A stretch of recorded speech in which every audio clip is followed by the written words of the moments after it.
Hey guys, sorry about the noise here, but we'll be starting a new trail today. We're at the Tuxachanie hiking trail in DeSoto National Forest. Uh, it's about 12 or 13 miles. We're gonna be doing it over this weekend. Hopefully the whole thing. It's out there and then back in kind of deal. So yeah, I'll see you guys down the trail. So we're just here at the start here, and it says. From 1885 to 1920, Holliston served as one of the mill towns along the Illinois Central Gulf Railroad. Holliston was laid out around the railroad and the sawmill. Stores, hotel, school, church, and houses for the white residences were located on both sides of the railroad. North of the sawmill, the African American residences lived near the turpentine kiln and dummy line east of town. The current Tuxachanie hiking trail occupies the same space as the dummy line for the first 4 miles out of Holliston. Here's the pictures out here. This is really well done.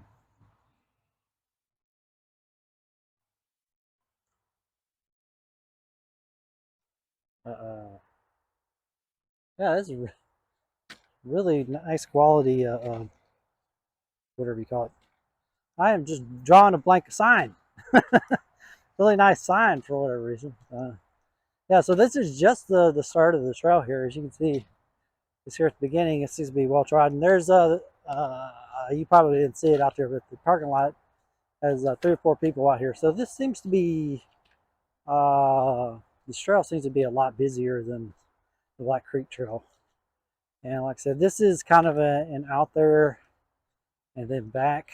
There is some sort of lake about halfway through, and then some sort of camp at the end of the 12 miles. So I'm going to be taking it easy because I haven't been hiking for like 2 months.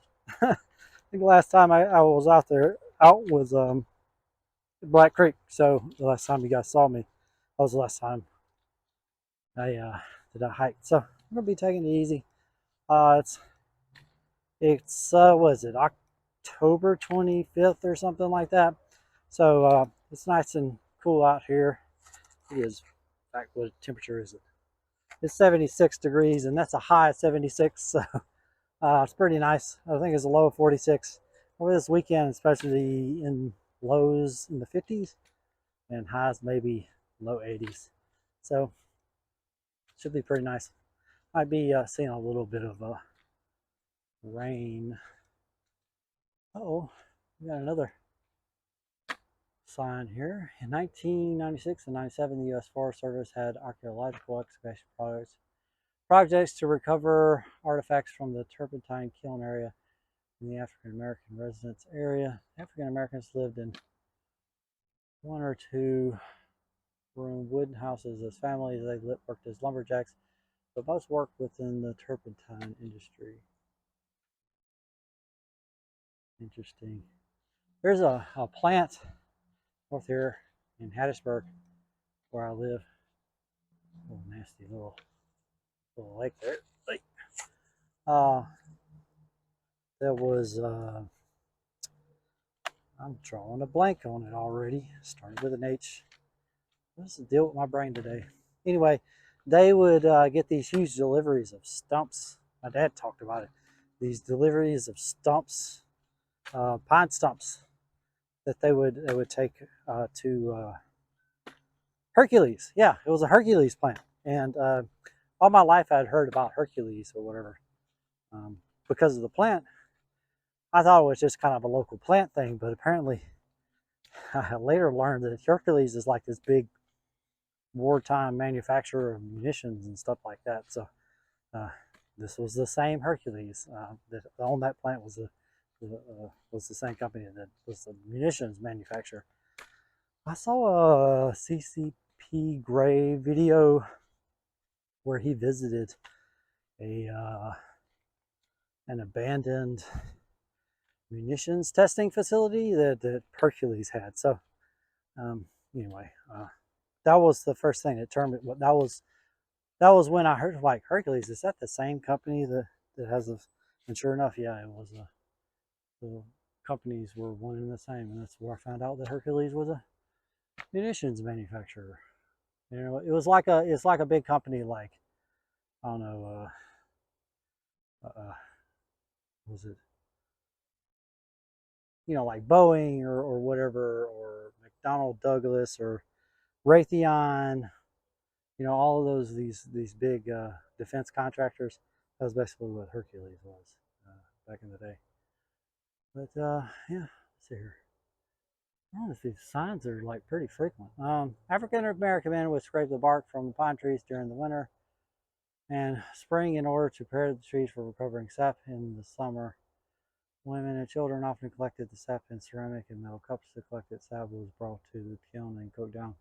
After the sap was cooked, the mixture would be placed in wooden barrels for use as turpentine. Wonder, I don't know about turpentine. I thought you could. Turpentine has to be made from pine sap, or is this just how they did it back then? Um, because it seems like they would just have a chemical process to turn petroleum into turpentine. Would seem right. I don't know. I don't know anything about the chemistry. But, yeah. Anyway, I'll see you guys down the trail.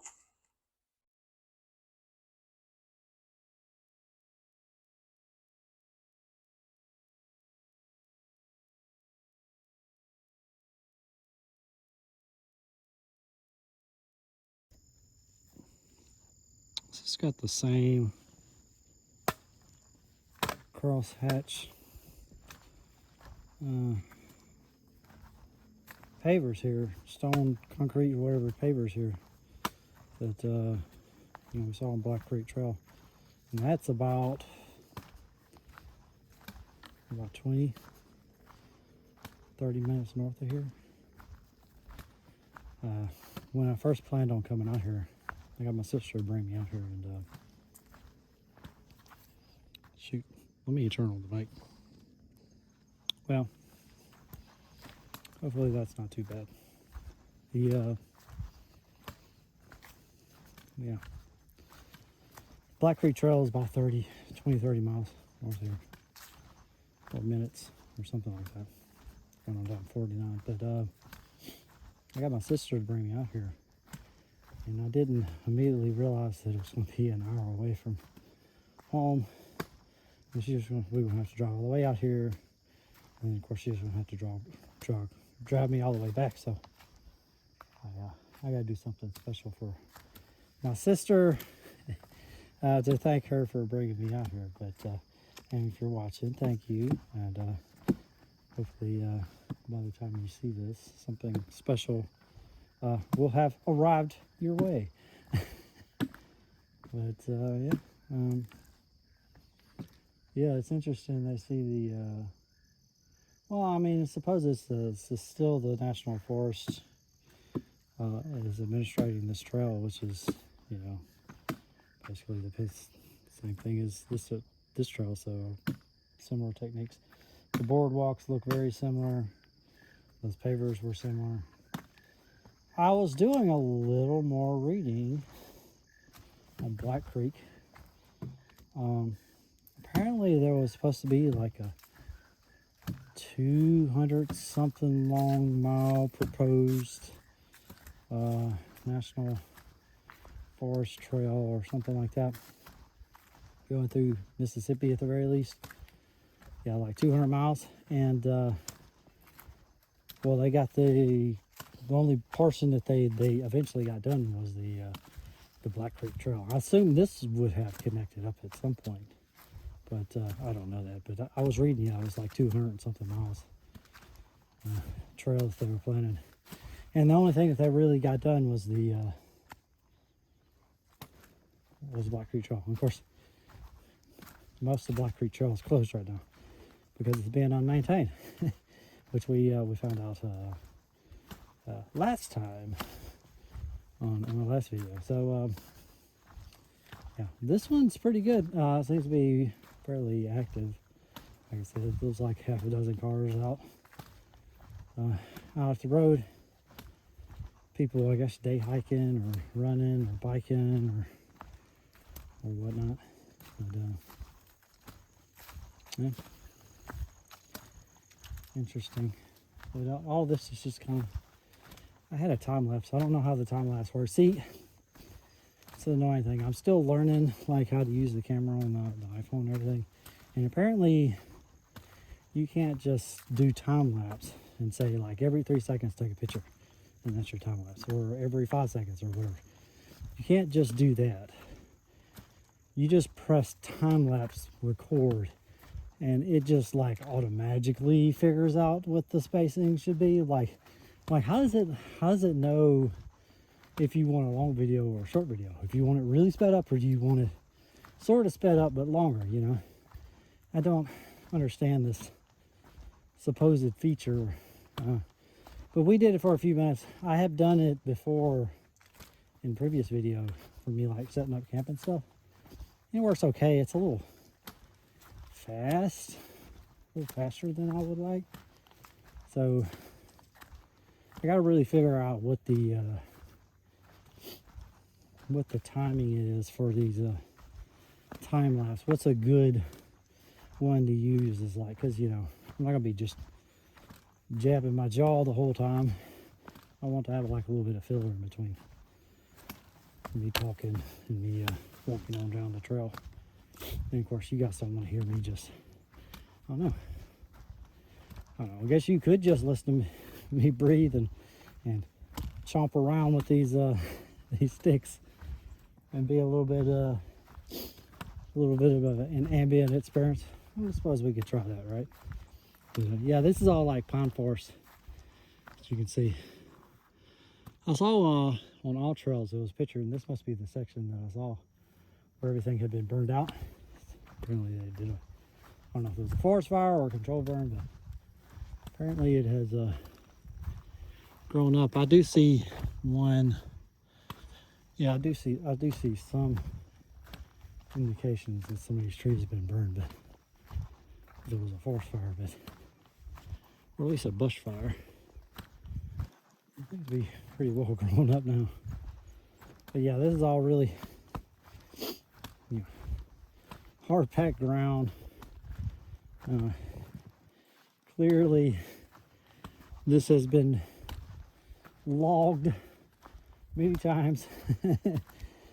The soil, especially along this trail, is dead. I don't know how it is off the trail. Yeah, it's all hard off the trail too. Of course, it has been really dry this last month. Like it's rained once or twice in the past month or so.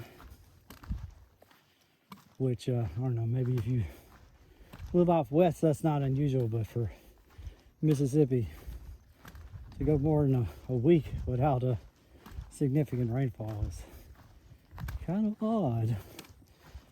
But, or some thereabouts. I don't know the exact statistics. But anyway, we get a lot of rain here.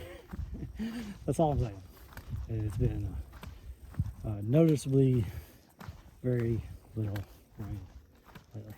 So ground's nice and firm, and at the very least, I don't have to worry about very much about muds. I don't have to worry about mosquitoes because all the mosquito puddles would have dried up by now. Just about it. We only got to worry about like straight up ponds, stagnant ponds. We got foresty trails through here. Yeah. I don't know. I mean, I could make up stuff to talk about, but let's just try walking for a while, all right?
I sign this.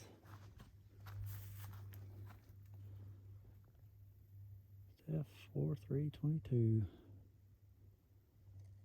Legs and Daphne. Drew.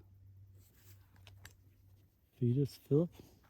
I don't know what it says. It's something like it was Fetus Philip.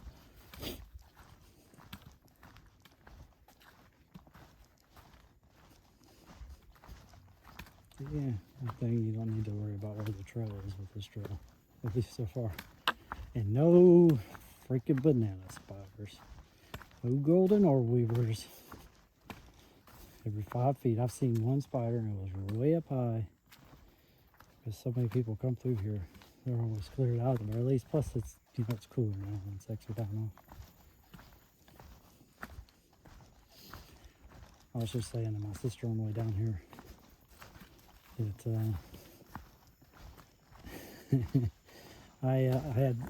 I was planning on doing like a. Did I do a video about permethrin? I think I did a quick video about permethrin, but I treated it like my clothes with permethrin, which is like this insect repellent that you can apply to your clothes, and it's semi-permanent. Should last a couple months, few months at least, and many washings. Anyway, I was telling her it's kind of a shame that they're coming out here now, because I treated the clothes and I'm not even going to get to try it out because I've never used permethrin before. And I wanted to see how well it worked. But there's basically no insects out here at the current time. As I say that, I'm seeing like little gnats. But, I don't know, let's see. Apparently, you can of course buy some, apparently you can buy some clothes that are pre-treated, so like ex officio, that makes some great underwear by the way, especially for hiking. That's what I use. And apparently they make a line of clothing that is treated with permethrin, from the factory or whatever. But there's at least one company you can send articles of clothing in, and they have like this proprietary treatment process that gets it to really bind to the clothes really well, and makes it last a lot longer. So like if you do it at home, even just soaking your clothes in it, it's going to last a few months and a few washings, like half a dozen, like a couple months and maybe half a dozen washings or something. I can't remember the exact figure, but it's it's basically a season.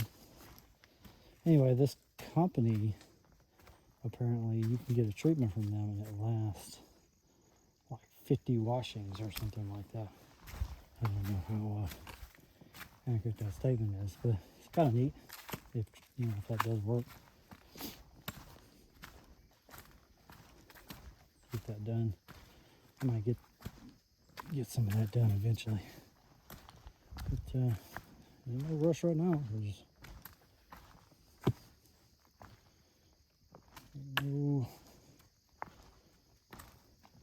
ain't no bugs to worry about right now. That's why I've always liked.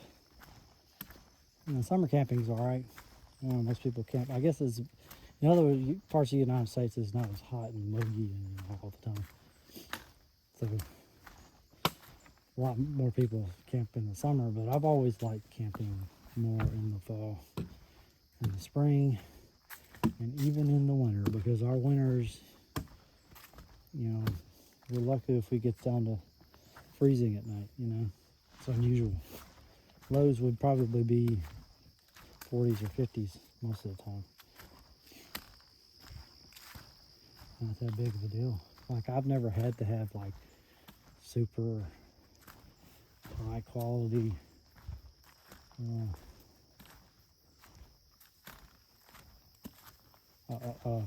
sleeping bag. People go on and on about sleeping bags and stuff like that. Now it's expensive to get one that'll keep you warm and still be lightweight. And I'm like, I can get the Walmart one, the cheapo Walmart one, and it's still pretty light because it's only a 40-degree bag, and that's plenty, especially for someone hot-natured, you know, in Mississippi. Like, what's the lowest going to be? 48 tonight. And I've got my 40-degree Walmart bag, synthetic, of course. Weighs like 3 pounds, 3.5 pounds. Ridiculously heavy. But that's how much, you know, quote unquote high performance, lightweight, warm bag would be. What's all this? Got this big old huge hole here. What happened here? It's a sinkhole out of nowhere, for sure. But yeah, and then I got a sleeping bag liner because it gets extra cold. I'm so far out of experience that I'm still not quite sure if the bag that I have, because I haven't done cold weather in this bag, but I can't remember paying very much attention to the ratings on packs when I was young. It wasn't that big of a deal. Because again, we're in Mississippi. Of course, I've got layers of clothing too.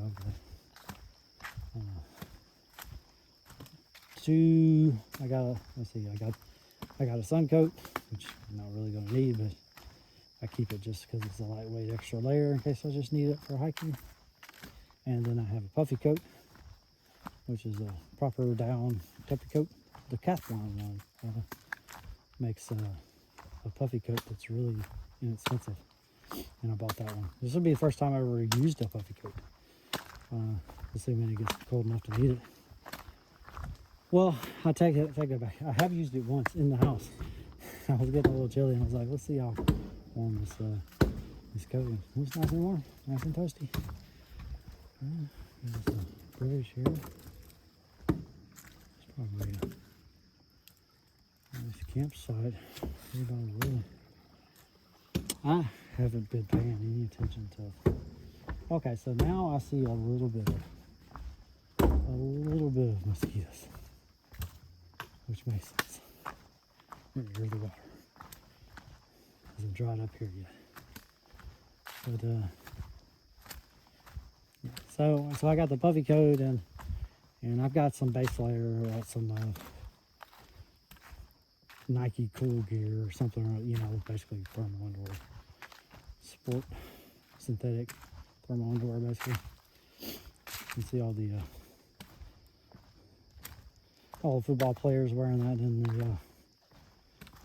the fall training videos or whatever. That's basically what I got. Pretty nice. I use that. I had that from biking. So if, you know, if I'm going on a long trip or whatever, and it's cold out, I would just wear that along with my cold weather suit. But anyway, pretty warm stuff. Anyway, but I am pretty warm though, so I'm at least while I'm moving, which is no surprise. All right, let's go back to silence for a little while. We got somebody up ahead.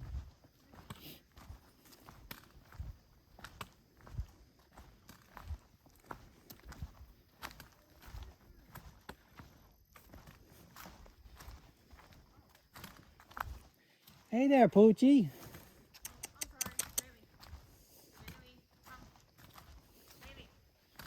Hey. Hey, buddy. Hey, buddy. Stop. I'm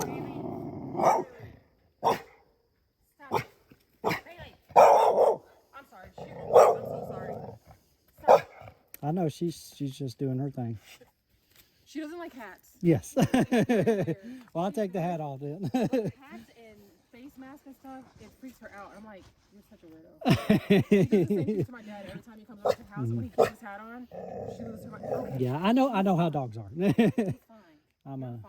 I'm a dog person, so. Oh, yeah, okay, good. Yeah. I'm so sorry. Come on. Hey, buddy. You say bye-bye. Bye-bye. Bye-bye. Come on. Yeah, have a good one. YouTube channel? Yeah. Oh, you do? Yeah. Okay, you can ask him for it.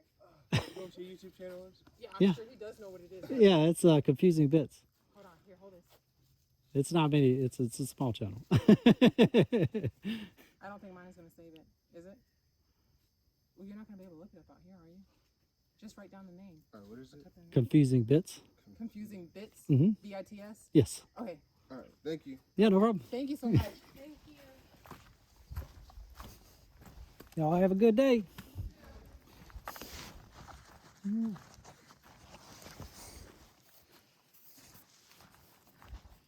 Well, say hello to YouTube people.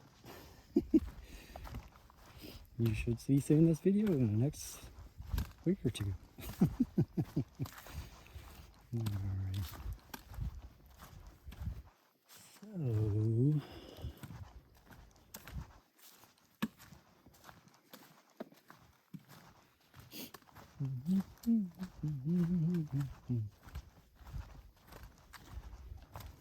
So I've never had anybody ask me for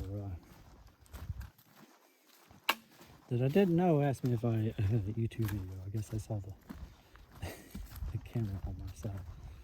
Anyway. Hi guys. I'm Corey, by the way. Let's go back do a little bit more ambience and probably cut this off for a little bit until I take a break. Maybe a couple minutes.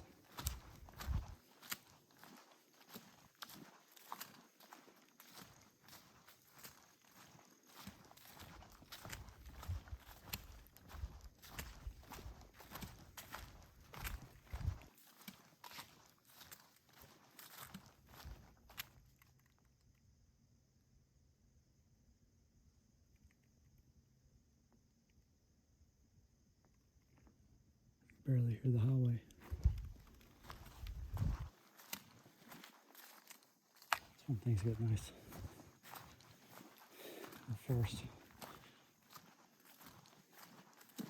silences all that noise. Yeah, see all this burnt trees here. Lots of burnt trees.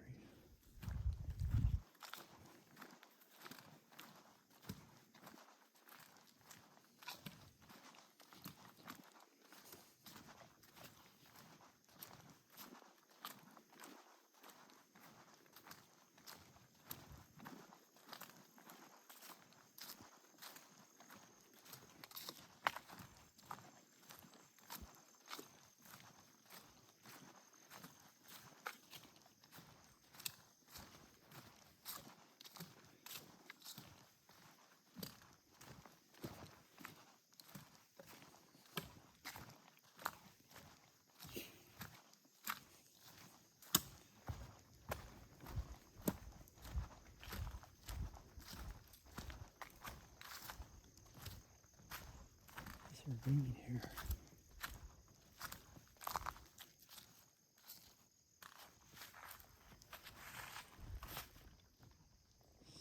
Seems like there's a bridge or something that was over there.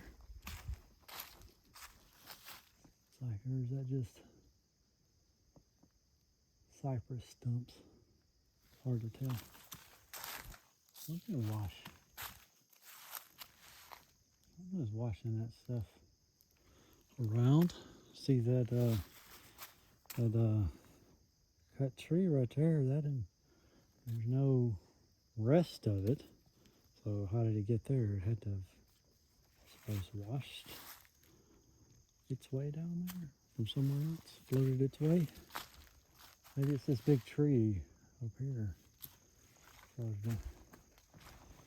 Well, it's just interesting to see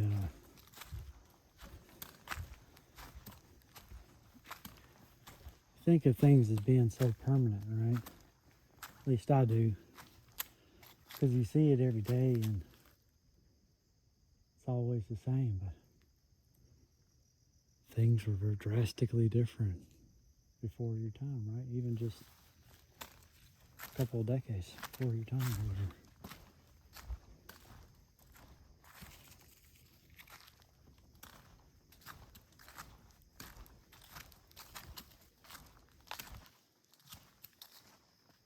And if you go through Hattiesburg, and we used to see us when we were growing up, and we'd be driving in from Summit. So that's Summit, or Macomb is where I'm from. And we would, my dad's family lived here in Hattiesburg.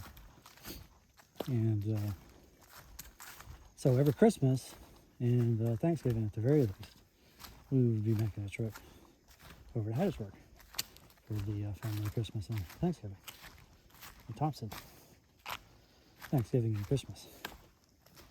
And of course, you drive down 98. That's it's to the west of Hattiesburg actually. So we would be driving into Hattiesburg from the west, and all of that as I was growing up was completely undeveloped. Now it's this huge, like, suburban crawl that goes out past Oak Grove. But before it was, I remember when I was little, it was just some churches, maybe a gas station or two. But it goes on for 15 minutes before you get into Hattiesburg.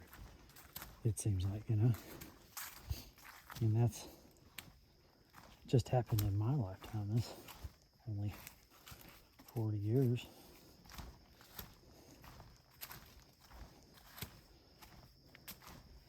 People growing up nowadays, they may think that's permanent or whatever. And of course, when I think of Hattiesburg, I think of the old Hattiesburg Mall, and then the new Hattiesburg Mall, and just the big strip mall areas and everything like that. But of course, my dad grew up in Hattiesburg. And what he remembers is downtown, and that was it. It was pretty much what we call downtown now was all of Hattiesburg. It was all centrally located around the railroad, right? Because that's what the town was built up around the railroad and the Hercules plant, and they had this salt dome or something or other where they stored natural gas, and that was Hattiesburg. It was the Hercules plant, the natural gas salt dome, which apparently had some explosion, big huge explosion, and broke everybody's windows or something at some point. and downtown Hattiesburg, all the old multi-story buildings of, like, there's no, the old downtown, the high density downtown style downtowns that nobody has anymore. Which I have no idea why that went away, because that was such a better experience, having everything real close to each other. But whatever. Everybody had to go Walmart's way and build the big mega store, separate from everybody else. And of course, all the real estate developers, they want strip malls so they can lease out the businesses that are going to fail within 3 to 5 years. They can milk them dry while get that loan money. Maybe a little cynical. But, yeah, it's just a lot of things that we think of as permanent are quite recent. I remember when I grew up in Summit, there were these houses. They were just like kind of off in the middle of the woods. Like, you didn't see any road or anything, but it was houses, barns. There was at least half a dozen of them, if not more, scattered throughout all the woods that we went through. I'm like, that was where people lived, and I'm like, and looking back now, I'm like, oh, well, all of this is actually young forest. The woods that I grew up in, what I thought was forest, all of it was young forest. In fact, there was only one forest over by a friend of mine's house, about 5 miles down the road, that I would now today qualify as an actual old mature forest, because the understory had been completely cleared of all the underbrush, you know, because, you know, the canopy was completed. All of this bushy stuff. So like this is obviously a new growth forest because the trees are new, right? But the way you can really tell is you see all these bushes and stuff that are growing up here on the bottom. Even when these trees get big, it'll take them a while to completely complete the canopy, right? And suck out all the sunlight and drop all of the pine needles down and just shut out, you know, most of the understory plants. So it all dies out and it clears out and you can literally just walk through the forest without having to bushwhack. That's a somewhat mature forest, at least a pine forest. And of course, when the pines start dying out, then the hardwoods start taking over, right? Because the pines are the first thing that come up. First trees that come up. You know, if we're not talking about bamboo, but the first trees, not the first tree like grass. The pine's the first thing, the softwood's the first thing that comes up. And when you get your hardwoods, you take a lot longer to mature. And these pines can block out the progress of these hardwoods for a long time, but of course the ones that make it, right, are really competitive because they were able to beat out the pines. Really healthy trees. Anyway, at least that's how I always viewed it. Anyway, let's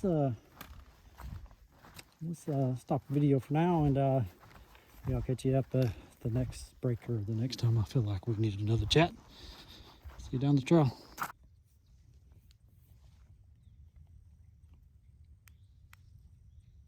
I turned the microphone on after I started recording, so hopefully the audio is still good. But having a bit of an epiphany here. We're working on one. Going through this beautiful pine forest, and this must have been what I saw from the pictures of the burning, right, on all trails. But you see these ferns everywhere. It's incredible. And I don't know if these I don't know if this is called, but it's got lavender petals on it. Little spiky petals. I don't know, maybe it's lavender that I'm smelling. Is it? But no. Crush it open maybe. No. I don't know what that smell is, but there's this very distinctive smell that I'm smelling right now.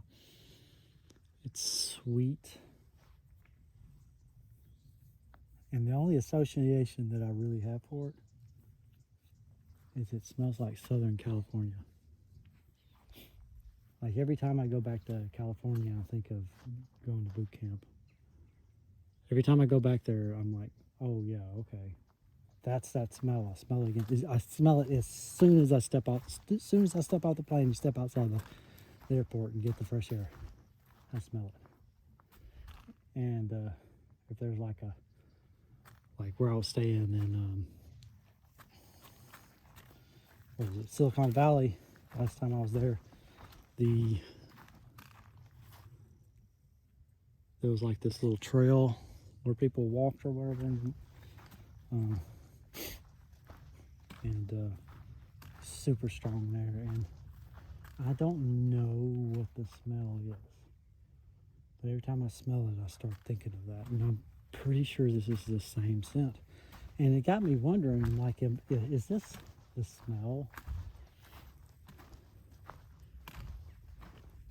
I don't think I smelled this before growing up, but is this the smell of dry pine forest? Is that what I'm smelling? Is this what a pine forest smells like when it's dry? Because you know, California's dry, you know. Southern California is really dry. And smell it, it's just, oh, the memories, you know how memories can flood back when you smell something. It's just rolling. I'm rolling around in it. But I don't know what that smell is. It's not like, you can't Google it either, you know. All the things that you can Google nowadays, the knowledge at people's fingertips. And I can't Google this smell that I'm smelling. Because we don't have like, there's no precise description of smells, right? It smells like something. We're like, this smells like Southern California. Like if I knew it was lavender, I would say it smells like lavender. But at least I don't think that's what lavender smells like. Yeah. I have lavender incense also. It's my favorite scent, lavender. This is some kind of sweet. It has to be some sort of sappy something. Just, yeah, I got a huge hit of it just now. What is it? Anyway, I'm not gonna bore you guys with the details. Maybe we'll figure it out eventually. It could be this purple stuff right here. I just crushed up a bunch of plants like all along in here where I was smelling it really strong. And this is the only stuff that, while it doesn't immediately come across the scent, this is the only stuff that actually smells of something. Maybe it smells a little bit different when it's not immediately crushed. Maybe as it oxidizes, it comes that smell that I'm smelling. But I don't know what that is. That's the only stinky stuff that I've crushed up, though. It's this purple stuff. Anyway, whatever that is. All right, so crappity crap. Is this changing the freaking lens on you guys? Okay, that's the stuff right there. According to Leaf Snap, aka Plant Google, it's called vanilla leaf. It's to be native to here, which I'm pretty sure I saw that before, but I don't think this is exactly the scent that I'm smelling. But the mystery remains, but we solved it. We didn't know what plant that was. In fact, you know, sometimes you do the leaf snap and you're not exactly sure if your photo matches that photo or whatever. And I was like looking at it and I was like, why is it showing me my photo? Let me look at the other ones. And I realized, oh, it was showing me the photo that it had on file. So I was like, oh, okay. Yeah, this is the plant. So I thought I was user error for a second there. And then I was like, whoa, this is confusing your user interface. Why would it be showing me my picture? It had it right. Very accurate identification. The photo in there looked identical. So assuming that the photo that they identified in their archives is actually vanilla leaf, that is indeed what we have then. But yeah, it's supposed to be native to the southeast. Probably not the smell I'm looking for. We may go up along our way. Star Wars jokes. Yeah. All right. Well, mystery saw. We'll get on down there. We got maybe another hour before sundown, so probably gonna be finding the next little watering hole in the next hour and stopping there, and that'll just be it for the day. It took freaking forever to get out here.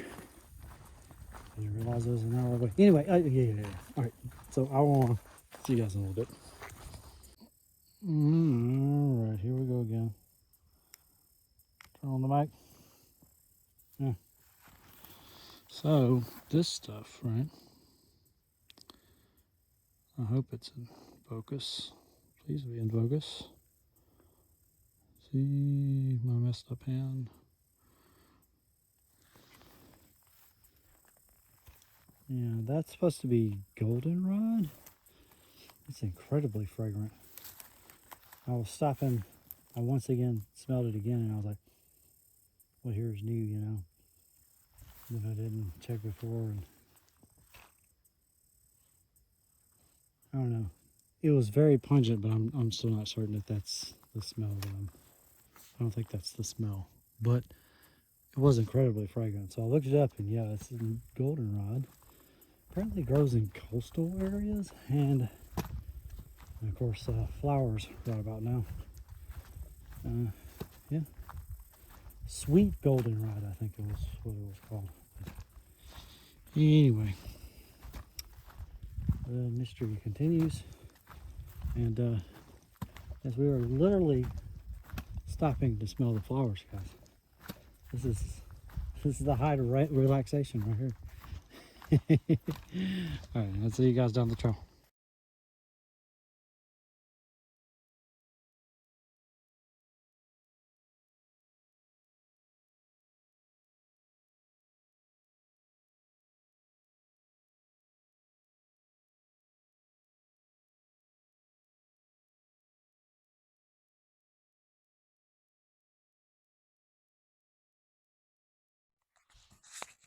All right, guys. Sun's going down real quick.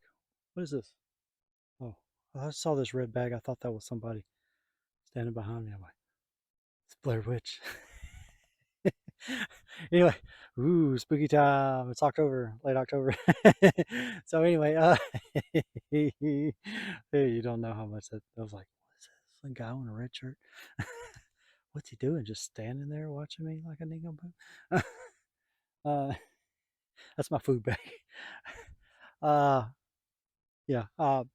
So we got, I was messing around with we were talking about earlier about messing around with the time lapse, and yes, we tried to do a time lapse of me setting up camp, but again, I think that's what one of the problems I was running into is it just runs too short. So we got camp set up, nice and cozy, and we'll have another chance to show the camp setup some other time. I got some new stuff, but anyway, um, this is a dry camp. I couldn't find any water where before. Sorry, I spin around so we get the light coming in the right way. Um, yeah, so it's a dry camp. I kept going, and it was getting too late, and I knew I'd run out of sunlight, and I didn't want to set up in the middle of the dark. So anyway, I have a CNOC water carrying bag or whatever. I checked my water. I had like close to 3 liters still in my bladder, and then probably another liter and a half in separate bottles. So I got a lot of water, but I had bad experiences dry camping and not having enough water. And I know I've went through a whole 3 liter bag of water before at night. So anyway, but that was hotter weather. But anyway, long story short, I'm gonna scout ahead a little bit down the road, on down the trail, and see if I find any water close by. If so, then I'll get the water there. Otherwise, there is a known water source back past probably about another mile or two that was stagnant water. I didn't want to mess with it, but if that's the water I got, it's the water I got. I got filtering, so I didn't want to go down. It was just kind of muddy and stuff. And anyway, so we're going on a midnight event. Touch that smell again. I wish I knew what that was. Anyway, yeah, that's definitely Southern California. It's just a whiff, guys. It's just the slightest little whiff, and I never get enough of it to figure out where it's coming from or really identify it. But anyway, we've gone on long enough about my nose. Anyway, I'll see you guys later on tonight, probably when I'm cooking dinner. See you guys later. All right, so this, in case you don't know, this Apple Watch has a little cool feature where I can remote control the camera app, so I can see a picture of what you guys are seeing, even though the camera's like barely in reach. Huh, neat. I can start recording. I can take a picture. Snazzy, snazzy, snazzy. So we did find some water. Bags over there. I'm not gonna get it. I got about it was about half a mile up the road maybe. Felt like a mile. And so it's been so dry, right? Everything's like most of the streams that I've been across have been dried out. So, what should have been an easy water carry turned out to be a little more difficult. And anyway, the I got about a half a mile down that way, and I remember reading online that there was a water crossing at like mile 4, like right past mile 4, that you basically have to stand on the roots to get across and everything. So I was hopeful that that would be it coming up, and it was. It was I saw the 4 mile mark, little posted sign 4 mile mark, and I was like, oh, all right. And I got up there and I saw the roots, and see the water, and then I started looking around, and sure enough, there was like some stagnant pools of water that I could. So the streams had dried up, but there was a few some stagnant pools that I could tap into, and that's what I did. So I got 3-liter CNOC water bladder that I use strictly for water carries and dirty water, and we filled it up as best we could. Got about 2 liters in there because there's no running water. It's not like I can catch it in there. You gotta do this like nasty and stir up all the mud and muck and nasty water. So that will be the last resort. Is using that water. It is nasty. I'm gonna pass it if I can in the morning. But it is what it is. I'm glad I got that sorted and out of the way. So I had a bad experience running out of water, and I do not want to re-experience it again. It's bad juju, especially in hot weather. It's not hot, but you know what I mean. Just good to have water. Speaking of water,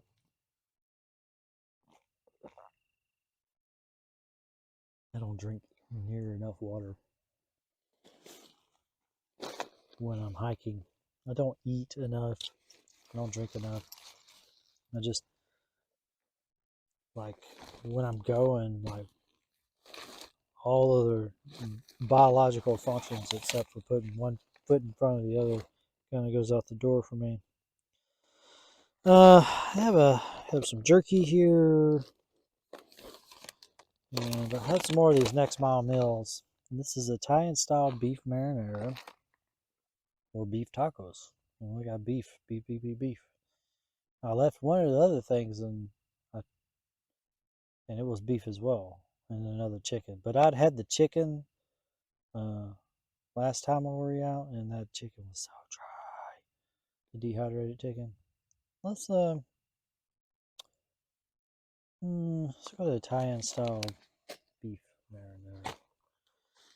It's funny. I come out here and have these little freeze-dried things, but I eat practically nothing but just regular old beef, steak, and ground beef, and that's why I got all this jerky and stuff. And so I'm not exactly sure why. I got this big old thing of beef, and I'm like, this is actually more weight calorie per weight or whatever efficient to do this probably than the because this is what is this? This is serving container. Oh, one stick. There's like 30. I think I remember saying it's like 3,300, 3,600. Basically, this is an entire day's ration right here, which is about right. It's 26 ounces. The rule of that's 1.6 pounds ish.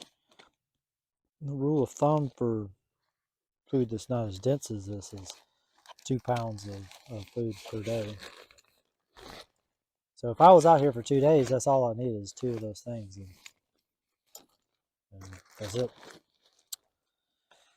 I do believe we have some other things that I'm going to have too. I want to have some. Oh, see, now we're learning. So I've been trying to like pare down my stuff, and before I had a cup that was specifically for drinking. I was trying to see if I can get away with just the pint, but if I got to do that, I got to heat up water for that, and I got to heat up water for this. Well, I guess I could do it at one time. Use the water, pour it off, and then pour this in there. This is white chocolate mocha. I know this is riveting content, right? This is vanilla latte. I want chocolate, damn it. Give me chocolate. Here we go.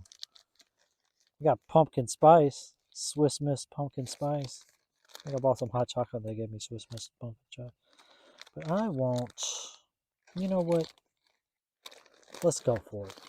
'Tis the season for the pumpkin spice, right? We'll have the pumpkin spice with the usual water. Okay. And I do have here, there, over here. Yeah, I got this as well. I might save this for tomorrow though, just to have an extra treat. All right. Normally wouldn't care. I do have like the powdered Gatorade too, so but I picked that up at the gas station. I was going to chug it before I got here, but I was still finishing my Dr. Pepper and I didn't want to get sick trying to chug both. Anyway, so marinara, beef tacos can go back in here. And that can go back in there. Go back in here. We'll just keep the food in here. Normally I like to hang it up along with my clothes and stuff, but like this is all dry. It's just so dry. I'm not used to being in dry weather. You know, I don't even remember what the humidity is, but are we still recording? It still says we're recording. Okay. Stop piddling around. We need water. Water. This is water from home. A reused bottle from last time, actually. So what do we need? We need 6 ounces to a bowl to the contents of a small tea pouch. Not sure. Remove oxygen absorber. Bring 6 ounces of water to a bowl and pour into pouch into 6 ounces. Seems modest. 6 ounces, 8 fluid ounces. So it's 14 ounces. What do we got here? Let's do. That's what mark. So that mark there is 8.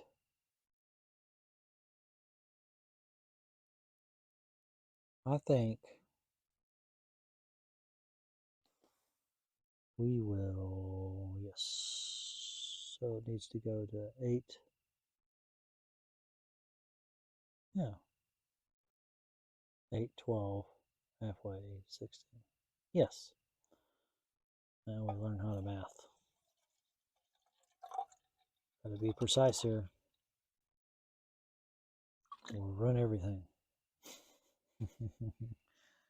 That should be roughly 14 ounces. 6 and 8, right? Yep, 14.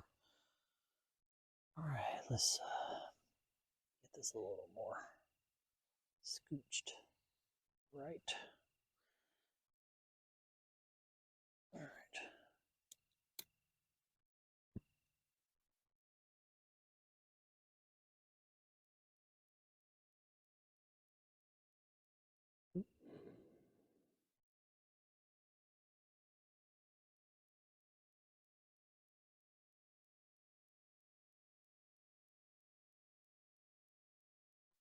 Are we being silly? Or are we sitting right? We're sitting right. Mostly.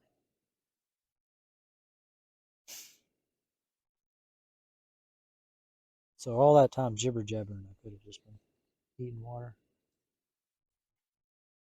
Ay, ay, ay, ay, ay, ay.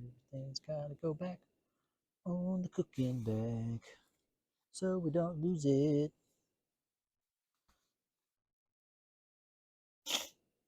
I brought another book out here. It's not in the reading queue if you are following along with the reading queue, but I got a whole bunch of like well-regarded fantasy and sci-fi series. I got the first books for a lot of it, so I'd already gotten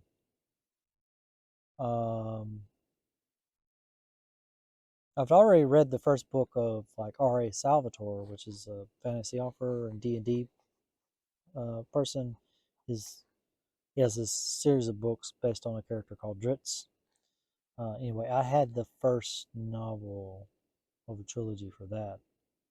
And I just ordered the second one and it just came in. But I'd already read that one, so I'm going to start reading more into that series. But I also got the first book for Game of Thrones, The Wheel of Time, uh, Discworld,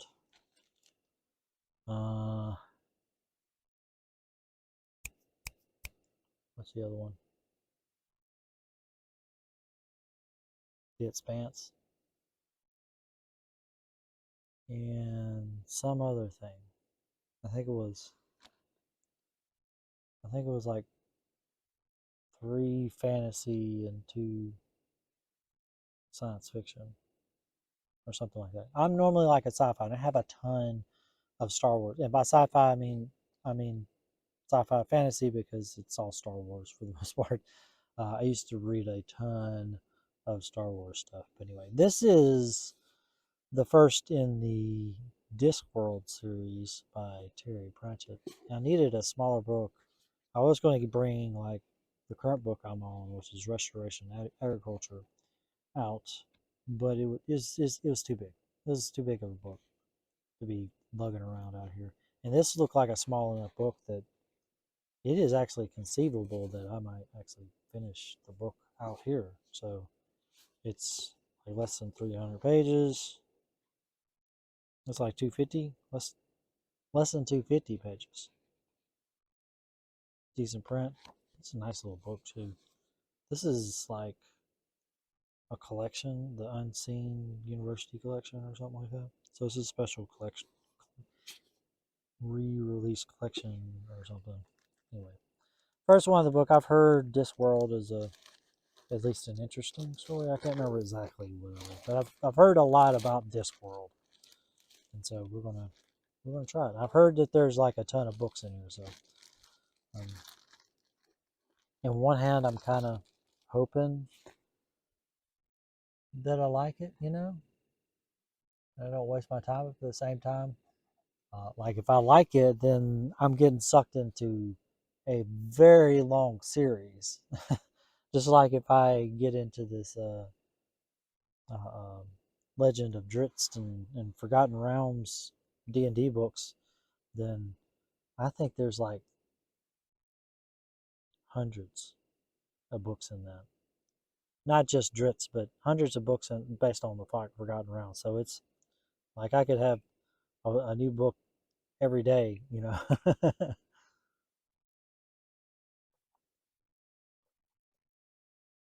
But yeah, I'm looking forward to that. But at the same time, I'm also like really tired. Maybe that's the real reason why I haven't read it while I was out here. But I'm excited. This is the book that I've been kind of looking forward to for quite some time. I'm looking forward to The Expanse. I love the sci-fi series. Fantastic. If you haven't seen it on Amazon, check it out. I gotta rewatch it. So good. And I don't feel like they go too long with the series, you know, because sometimes the series they try to fill too much time, and I've become more of a fan for concise, you know, focus, vision story. Like I know that the story has a start, stop, and beginning and the end, and we're only going to run the series this long, and then we're going to tell our story, and then we're going to get it done. You know, I feel like at least a better storyteller in some way. You know,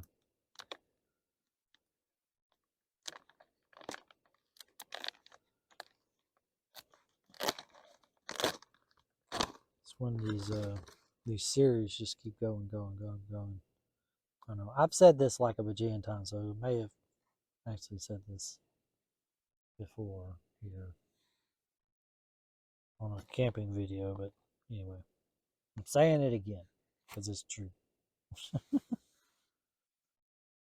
All right, this needs 6, right? That means I got a 8.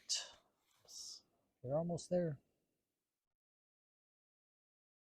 I've got the heat on a low setting. Some people just blaze it, right? And I've got it on a lower setting so that I don't need to. I don't waste as much fuel because more of that heat goes off to the side, right? You get you get a heated pasture, but it's more efficient. There's some curve there, right? There's an optimal. You want it to be high enough, but not too high. And this thing can definitely go way too high. We are boiling, boiling, boiling, boiling, boiling. Alright. So now we just need to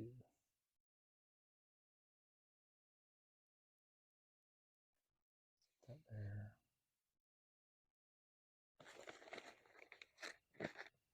And we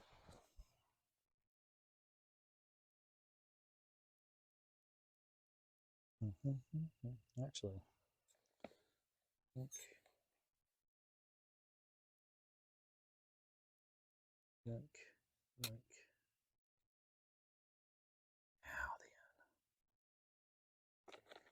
How we need to leave 8.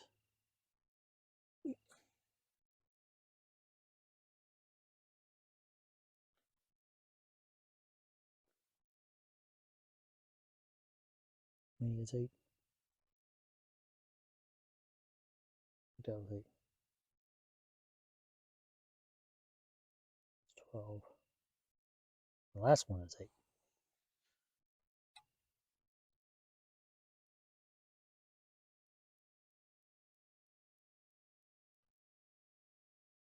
Almost there.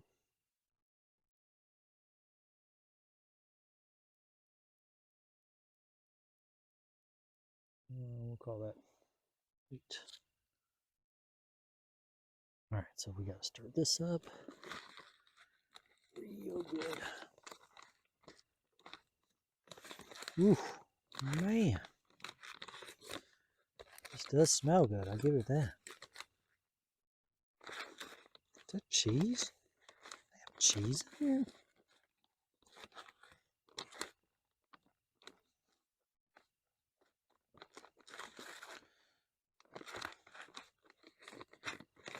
Guys, there's cheese in here.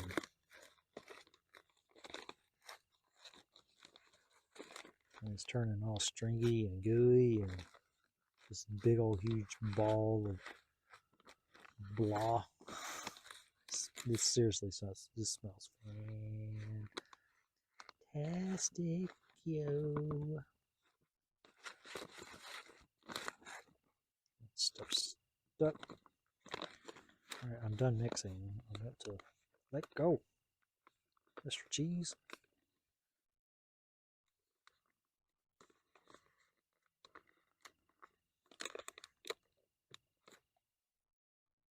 All right, there we go.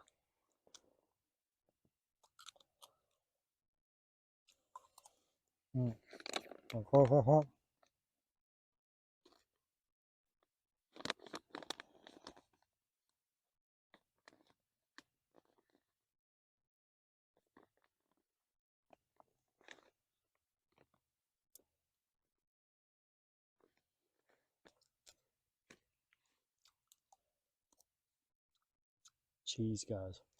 Cheese. On the trail with cheesy cheese. That was unexpected. Okay.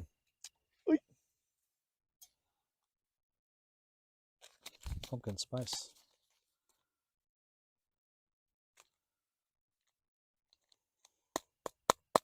So for a richer taste, add milk.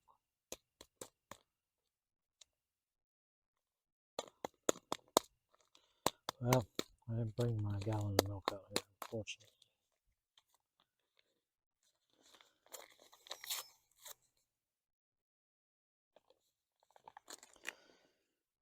Riveting content, guys. Don't you just love it? What are you talking about? You guys love this, right? You're out here with me, enjoying the trail.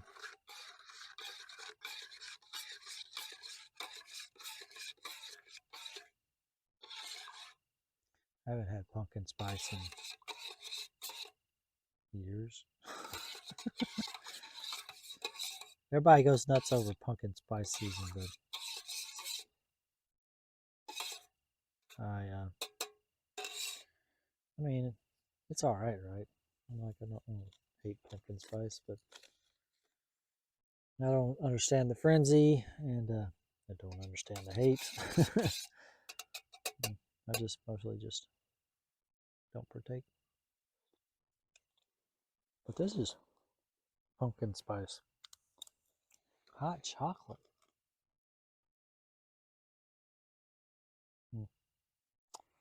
Hot cocoa mix. Pumpkin spice. What is pumpkin spice anyway? What is it really? It's not like some exotic spice. It's not really pumpkin either. Can't remember what it was. I have vague recollection of somebody seeing like a YouTube video or something on it. Anyway, that is, we're just waiting on dinner now.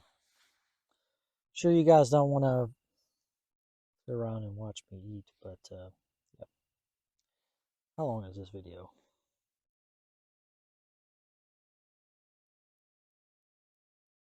Is this still going? Yeah. This is so cool. All right, yeah, 24 minutes. Yeah. Yeah. Yep. This is dinner prepared or almost prepared. I will, who knows when I'll see you guys. Maybe it'll be later tonight, maybe it'll be in the morning. We'll see. See you guys later. Nope, I don't have to touch anything. I just do this. Bye, guys. Yeah. Morning, folks. Hopefully you can hear me. I still don't trust this microphone yet. Pretty good night's sleep.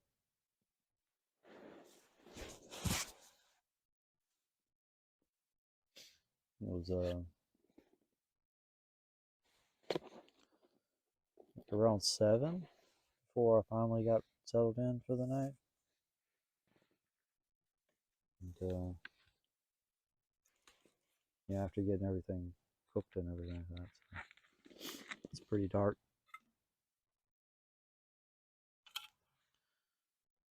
Ended up just watching some Family Guy on YouTube and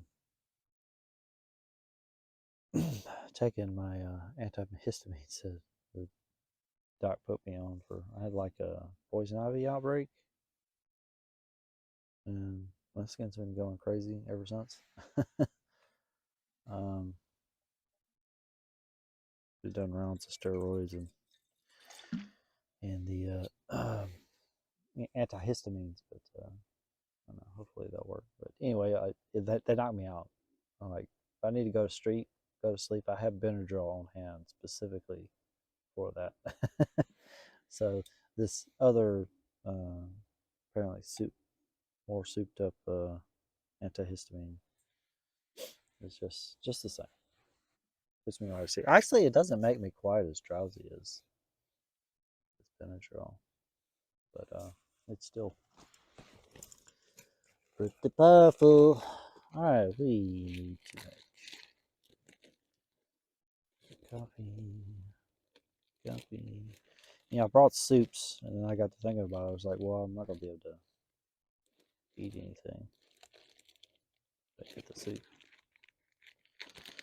Let's do this white chocolate mocha.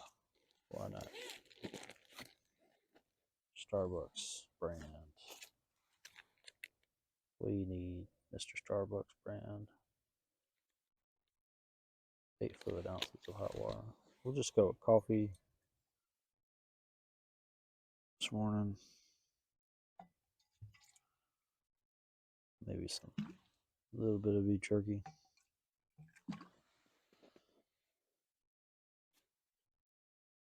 I'm gonna cook up a full meal, I don't guess. I didn't end up drinking my Powerade last night though. Just because the more I got thinking about it, I didn't want to be hauling that around all day today. Anywho, let's get this started.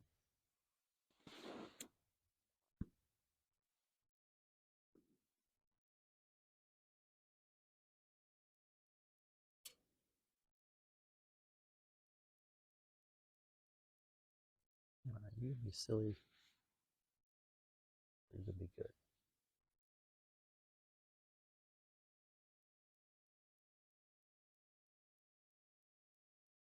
Trying to be silly.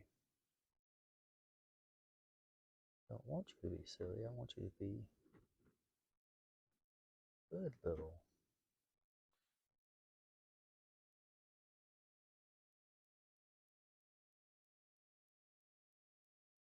Nope.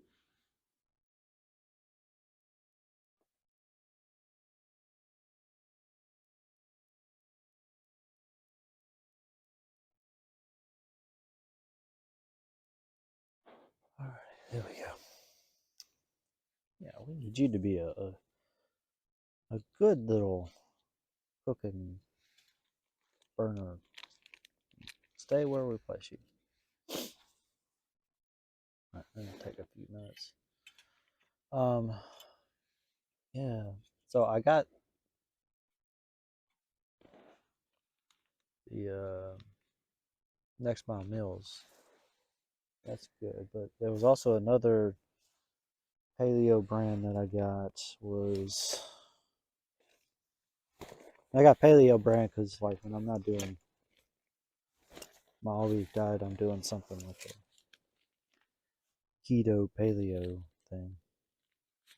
Keto because I'm just trying to lose weight and avoid type 2 diabetes like the rest of my family.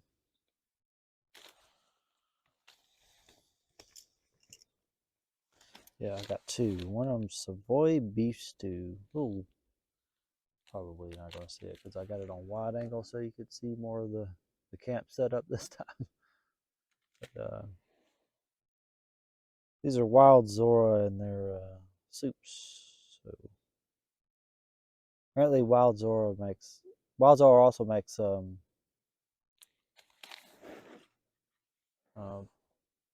frozen meals, but I was getting Next Mile Meals this time for the frozen meals, and they had the soups. I figured I will try the soups. Yeah, I got Tuscan chicken soup and Savoy beef soup.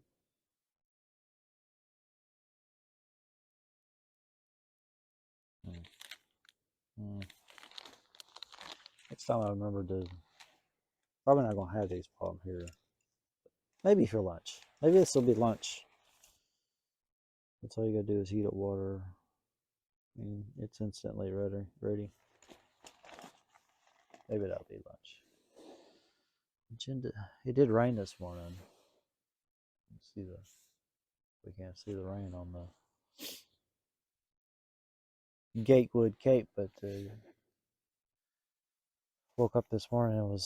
It was raining. So forecast is showing rain like off and on all day.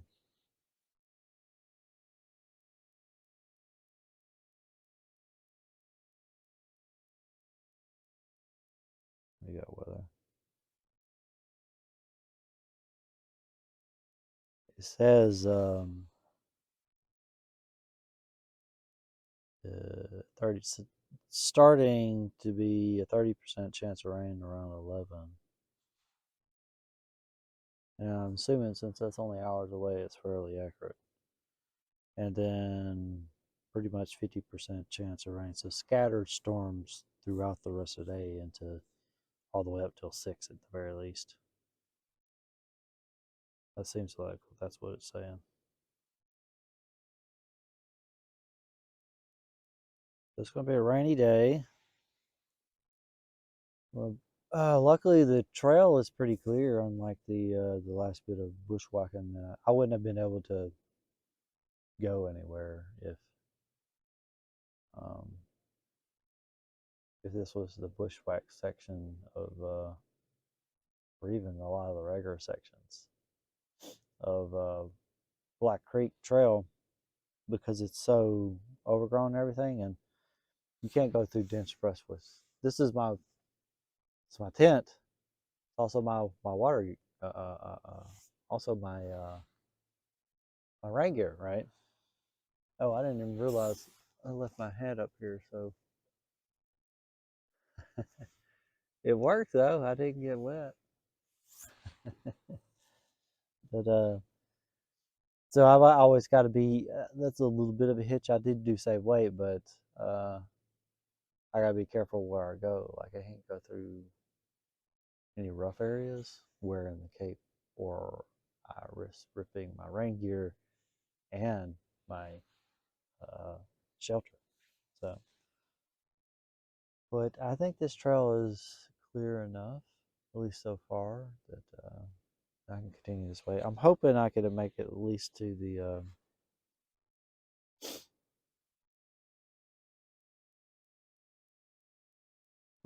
lake or whatever, and we'll see how we feel. I go a little bit further and make camp, and then come back, because it's an in and out, right? I got to double check, but I'm pretty sure it's in and out. But if I just go straight through, I might do that. If there's another pickup point on the other end, but I think it's an in and out. I think you got to go in and you got to go back out the same way you came. Let's see.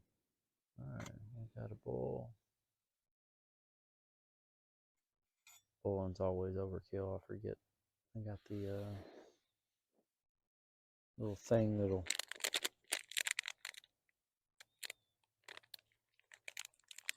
I got a little pasteurization indicator.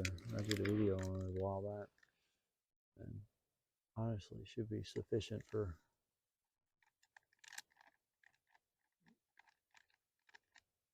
mixing coffee and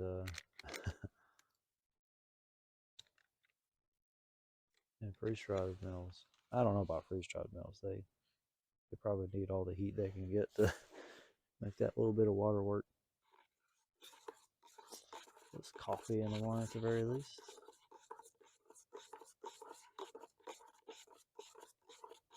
yeah, so agenda today is break camp. Try to make it at least to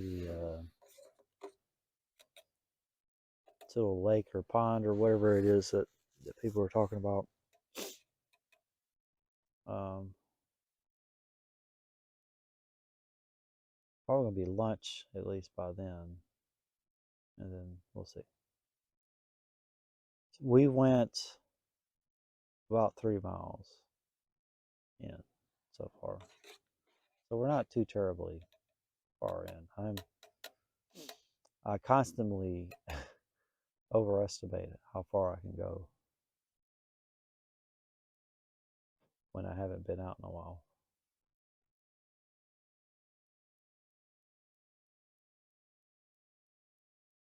I know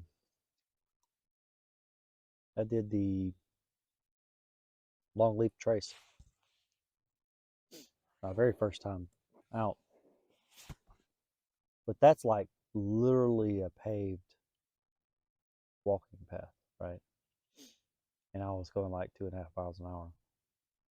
But I also was really excited to be back out because it's the first time out backpacking in a very long time, and I went like 5, 7 miles or something like that. Went a lot further than I should have that time, so I'm thinking right now for my level of development, 5 is about the max that I want to do, like at least on the first day. Might be able to get it up to like 7 on the second day, which is good because that's about 12 miles for this one, and that's kind of one of the reasons why I wanted to do this trail. It seemed like it would be good, but I do got to look up for whatever reason. At some point, when I was first looking at it, I thought that I could go all the way through and get picked up at the end, but now looking at it, I thought about it now. I saw several different people talking about in and out backpacking, and I was like, I don't know. I got confused at some point, or I confused myself. But anyway, the yeah. So the deal is like usually on Fridays I only get like a part of the day of hiking. Usually whatever I can get done after 4ish when I get off of work and dark, which is not very long, especially. Uh, I got off a little early this Friday, so that got me a few more hours. But you're not going to get a ton of hours like after work before dark. You're not going to get a ton of miles in. Plus, it's an hour to get out here specifically. It's like 30 minutes to get out to Black Creek. Anyway,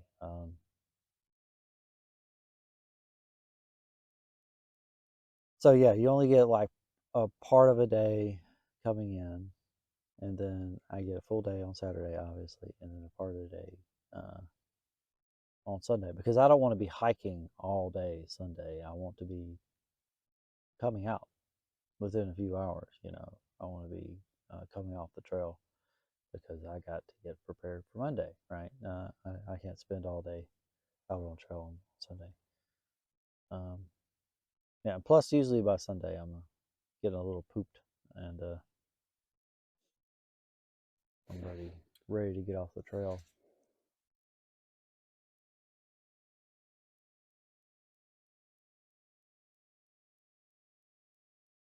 I would like to do a longer trail where I got several days, like full days on trail, like take a really long weekend 1 week or something. Who knows? I may have some time during our company apparently basically just about shuts down like during part of the holidays, so um, maybe maybe then I'll get some. I won't have to take any special time off for that.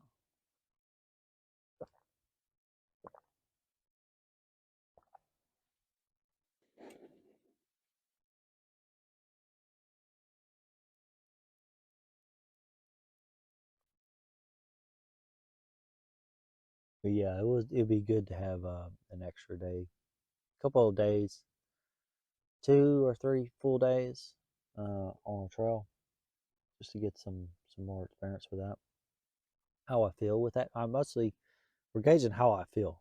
All of this is I do enjoy being out here. Don't get me wrong, but there's actually a purpose to being out here, and why I got the fancy pack and the fancy thing is I'm training and I'm testing things to get ready because I want to do the Appalachian Trail, and I want to be prepared for it as best I can. And part of that preparation will mean having lots of little trips like this, and hopefully a few longer trips along the way, just to get everything shook down and prepared. I mean, I know there's people that just they buy all their crap and then they show up like in March, and then they just start walking and they figure it out as they go. But I don't. I'm not 20 years old. I need to do a little bit of preparation. I don't mean to like. When I say I'm not 20 years old, like my body can't take the beating that a 20-year-old could take, so I got to dial things on in a little bit more. So, 40. How old are you, Corey? Is it 22? I'm 42 years old.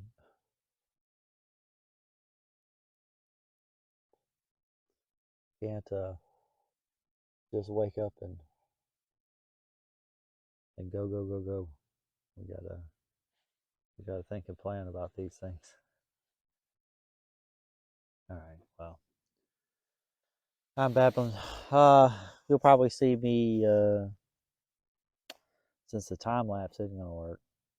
I'll set up the camera again and we'll just do a regular video, and then in post I will create a time lapse of breaking down camp.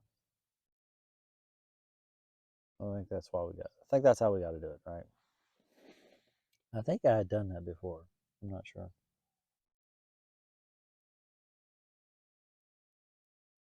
We're slowly learning how to edit video. Ever so slowly. So that's a tip. I don't know. Anybody wanting to start a YouTube video, there's 2 things. One, well, there's 3 things. One, your phone's probably fine. Like I'm just using a phone with a tripod. Get you a microphone because it sounds like really good. This one's wireless, but I have a wired one that I was using for the longest time. And this is cheap. Don't get me wrong. This is like $50 or something. It was ridiculously cheap. And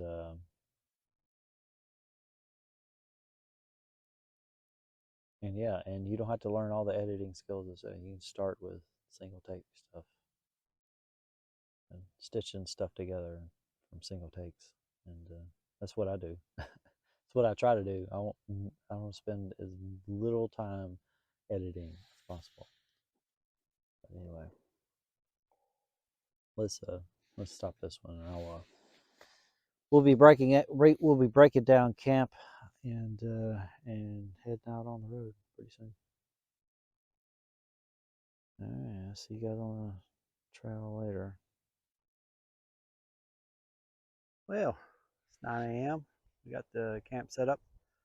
We're broken down and about to head on the road. Hopefully get at least a couple hours before the rain starts. Anyway, see you guys down the trail. Alrighty. Sorry, I gotta mess around with this. Hey, walking through a spider web. Yucky. So I did a little bit of homework. Sorry, I'm still messing with this stupid mic. Hopefully nothing's going to hit it there. So I did a little bit. So this is just a couple minutes later. We're heading up on mile 4 in the next half mile or so, I guess. I did a little bit of research on what's coming up ahead. So the lake that I was talking about is called Erie Lake, and it's supposed to be like 6 miles in, I think. 6 miles in, and that's a trailhead, so you can get off there apparently. And then since this is a 12, since that's this is the confusing part. So I saw several different versions of this trail with like 12 miles. And I'm like, what's going on here? So what it is so you have the full trail is 12 miles. And then you have people that do legs to like Erie Lake. And in and then back out. And then that's of course 12 miles because it's about 6 miles. And then there's another trailhead called POW camp. So there's another section from Erie Lake to POW camp that is on the same trail that's also another 6 miles, right? So that's a little bit of confusion. So there's kind of two sections. There's the Highway 49 trailhead to Erie Lake, which is around 6 miles, and then the Erie Lake to POW camp, which is about another 6 miles. So the goal is to make it all the way to POW camp. But if I get caught up in the rain, it depends on how bad the rain is. If I get caught up in the rain, end up having to make camp, then we just may do an in and out. Basically, I'll camp at Erie Lake for the day. It'll be kind of a, rained in kind of day, but whatever, and then hike back out. Either start hiking back out, so I won't be hiking a long time on Sunday morning, but I'll start hiking back out or hike up back out on Sunday. So confusing. I can't talk, guys. I'm sorry. I'll start hiking back out on Saturday, well, today, if I have to, or I'll just hike out all the way on Sunday. Back to the 49 trailhead instead of continuing on. I don't know. I'll do that because that's a bit of an unknown, right? I don't know the section ahead. And if I have to get out, I have to get out, right? But if the weather's not too bad, then see, here's another place where there's a culvert here where water presumably comes through, and there's no water because it's been so dry. All the springs are dried up or whatnot. But yeah, that's the plan. We'll see what we can get done today, weather permitting.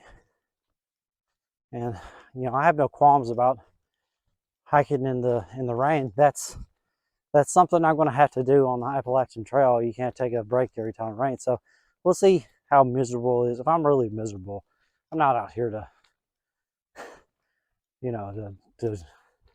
I want to come out again. I don't want the experience to be so bad that I don't want to come out again, right?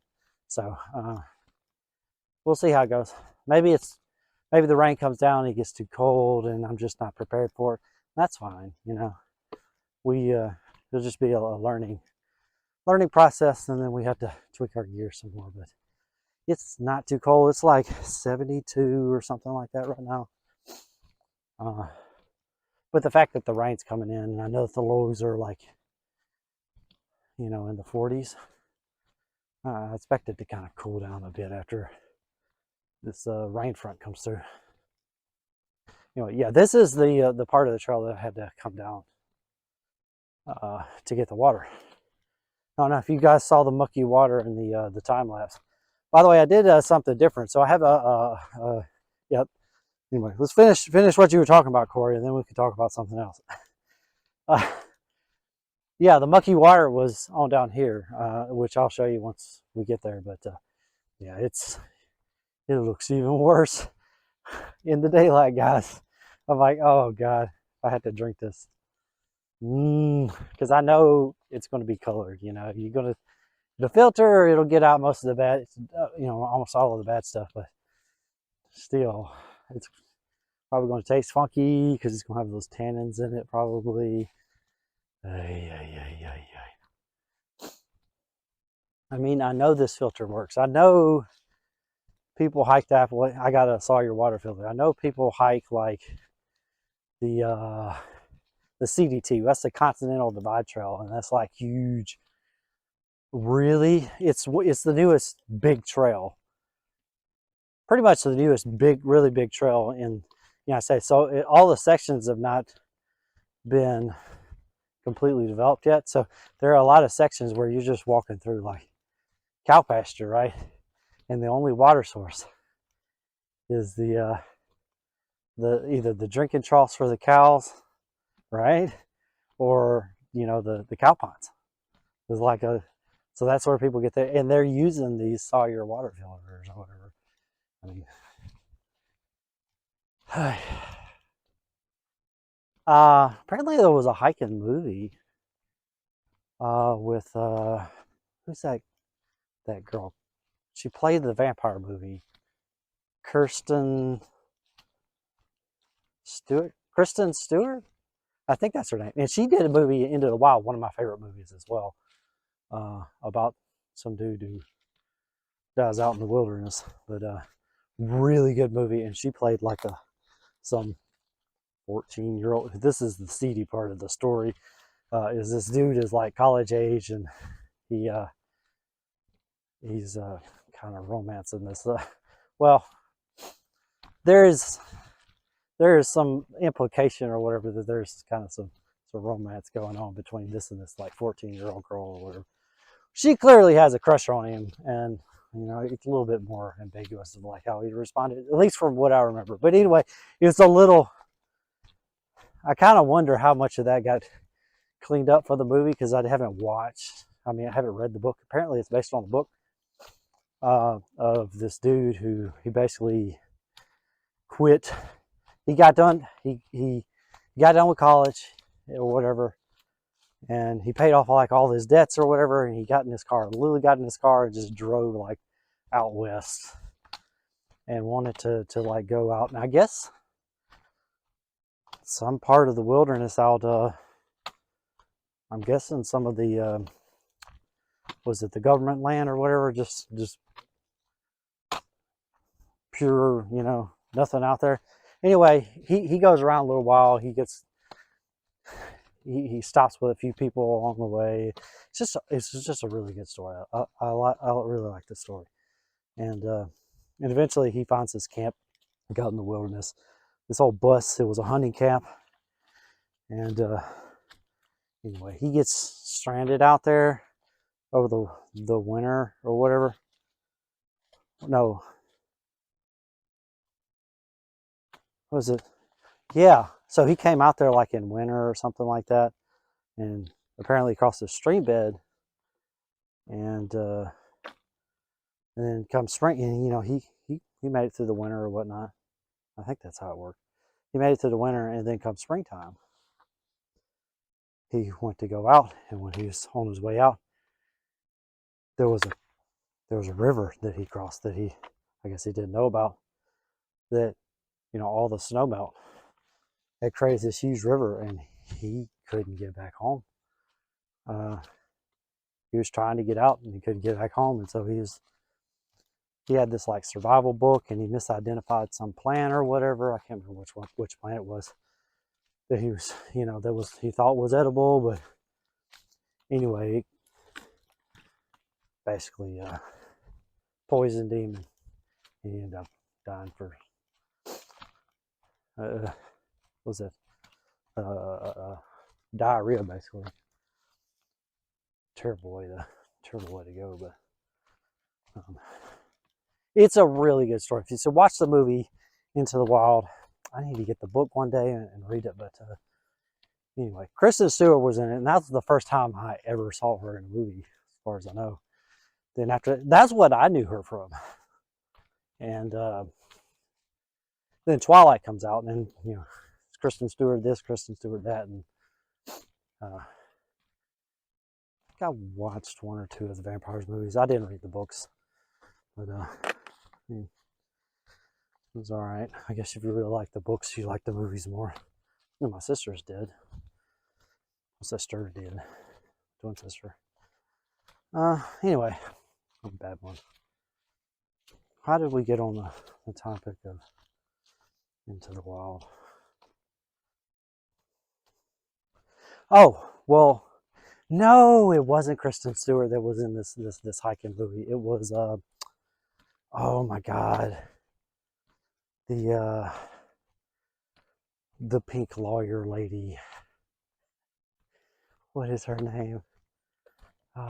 This is just this girl who wants to go to law school, and it's a teeny bopper movie, and she wants to go to law school, and she's like too. The whole thing is wrapped on she's too feminine to be a lawyer or whatever. But anyway, I can't remember the name of that movie, but it's the same actress that plays. God, you know this movie. This is the problem. Everybody knows this movie. Anyway, she this is like the 80s, so it shows like her getting all of, she was doing the PCT, which is the Pacific Crest Trail. That's along the west coast, and usually start in Mexico, which she does as well, and she's got like this humongous pack. Basically she goes to the outfitters and says, load me up, I'm fixing to go on the PCT, and some salesman made a bunch of money off of her. And so she's carrying all this gear or whatever, and I think they called it the Pack the Monster or something like that. She wrote a book about the experience, and anyway, it's I haven't seen that movie. I've seen Homemade Wanderlust YouTube person talking about the video. She did like a reaction video of like, not the whole movie, just sections of it. She said it was pretty good. Anyway, I'd never heard of the movie. I can't remember the name of it. I'm filled with useless information. I'm just talking about things and like, oh, I can't remember the name of it. But it was really good. But yeah, I don't know. You could find it. The way I would find it is look for Homemade Wanderlust reacts to movie or something, and she's done like a couple of those. Oh, we didn't make it back this far, did we? Oh, you saw me going across the we just glanced over that part. Saw me walking across the little bridge there, right? The log with the rope. That was where I got the water. So apparently this is an actual stream. Oh, I see moving water. There's moving water, guys. I think it's time to fill up. Okay. So we know this fact. Look at this sad bridge. Poor thing. So let's clean out. Where can I get down to the water though?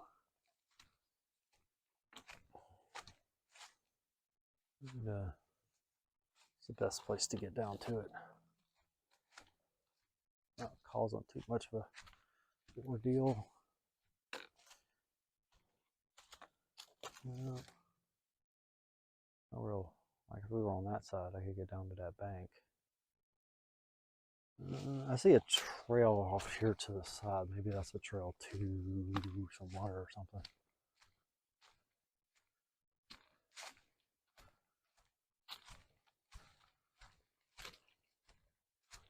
I hear the Babylon Brook. The Babylon Brook. Oh, here we go.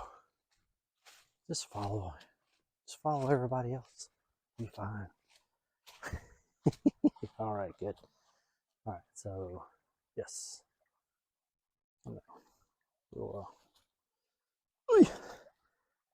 People have been down here good. And so nobody's falling in or whatnot. So I got to take this. Let's take you guys off of here and you can see what's going on. Hopefully.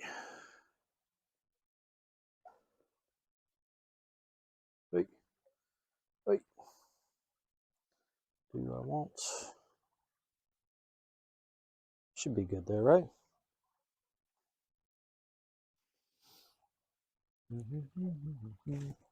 Yes. Here's sitting on a log. Don't fall in. And I'm scared, guys. Scared you're gonna fall in. All right, that's sits it down a lot more. So, okay. Filmmaking. You like your fancy YouTube video people or whatever? They cut all of this nonsense out. Not me. I'm a one take kind of guy. Alrighty, so actually I need this, and I need this, and don't lose my Gatorade. This is the nasty water. There's like a leaf floating in there. Nasty stuff, guys. Nasty stuff. All right.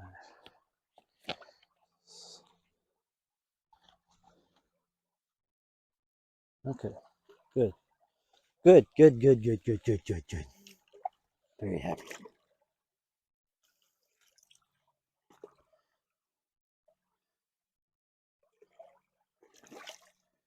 Oh, yes. Get rid of the gunk.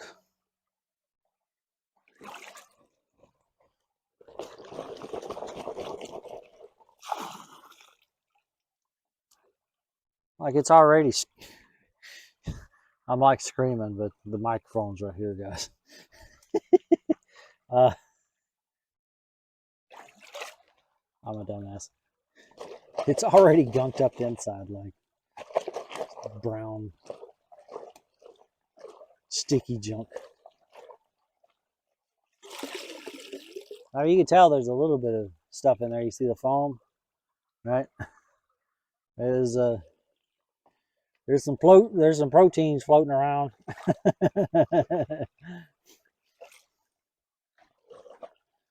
We get some protein with our water.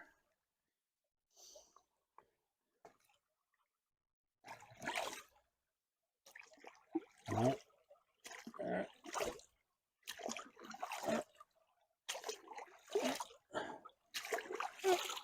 Alrighty. So much easier when you can just dip in.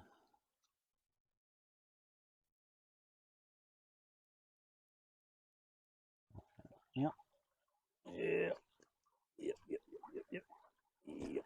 All right. And then for the other part of my magic trick, I do this one-handed. Set you down right there.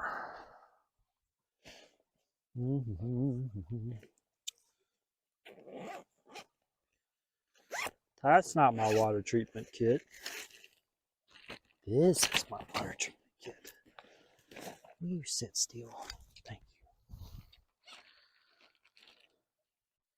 you. Close. I got this nasty habit of not closing things. I really got to watch out. Alrighty. And then this goes.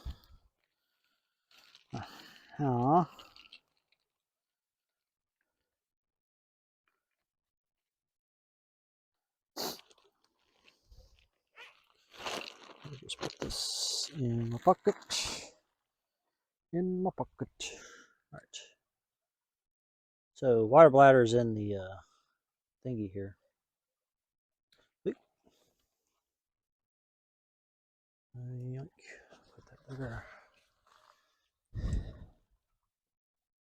Yoink. I don't think we really need to fill up, but we're going to do so anyway. Well, you just threw this all your filter on in here. See, before I was using those smart water bottles. Those are so hard to freaking squeeze. This I can get, packs up real small if I don't want to carry extra water. Like this all rolls up. But I can carry an extra 3 liters on top of the 3 liters that I've got in the bladder. And it just gravity feeds, right? And of course, being a really squishy bag, it's easy to squish it and make it go faster. So that's what we're going to do.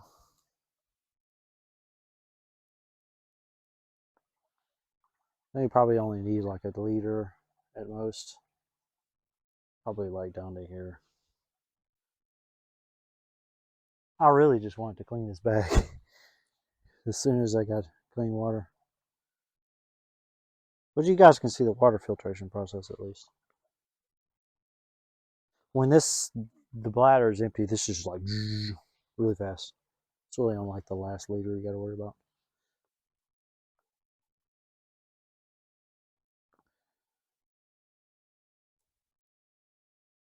Okay.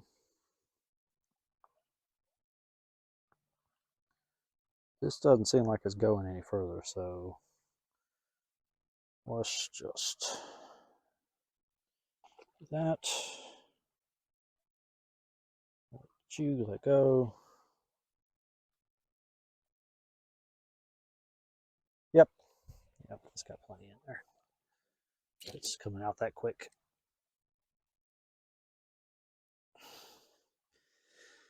People don't like using the bladders because they say, well, it's hard to tell how much water you got or how much water you're carrying. I'm like, if your bladder's not too big, it's going to tell you if it's full. And that's really the only thing I really care about most of the time, is if it's full or not.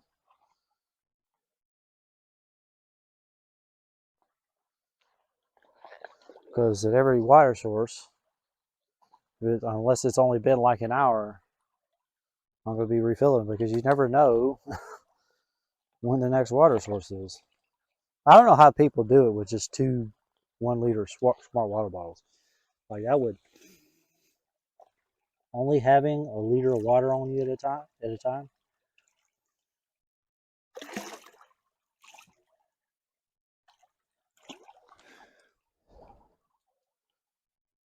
Maybe it's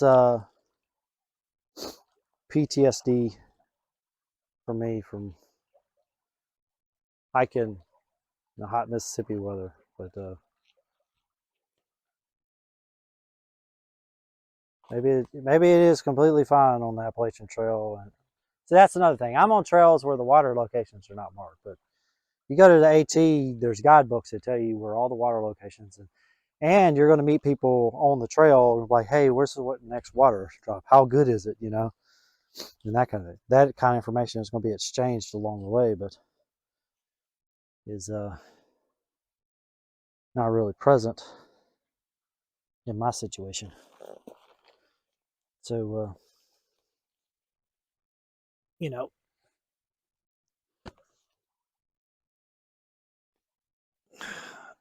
those rules of thumb about how much water to carry and whatnot, really context dependent.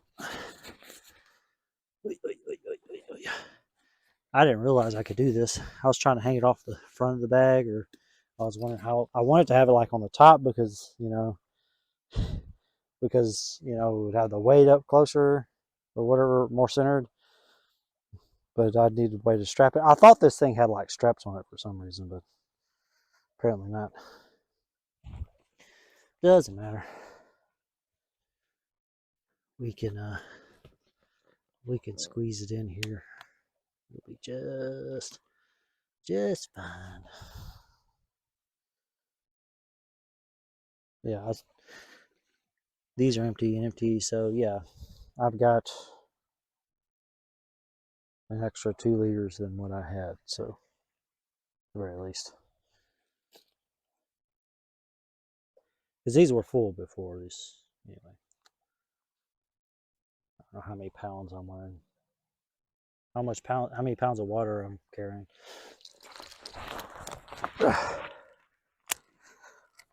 We're not over 40 pounds though, so in this pack, 30 to 40 to pounds. Feels very similar.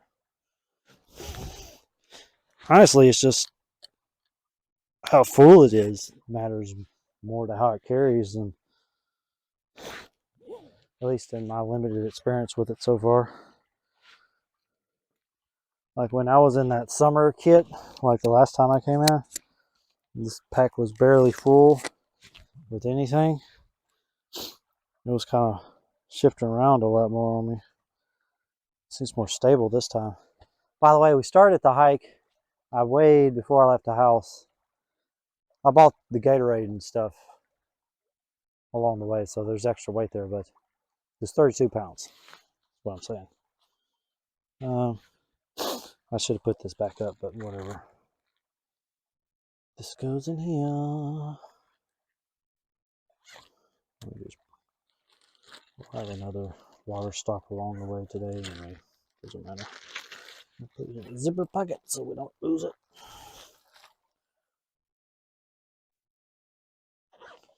Well, we have done a water stop. And I'm just going to enjoy the morning, I think. And I'll see you guys down the trail.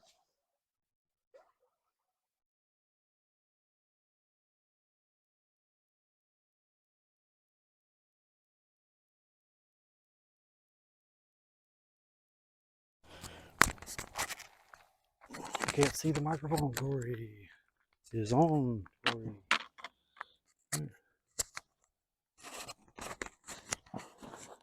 Tuxachanie Trail. Erie Camp. Soto National Forest.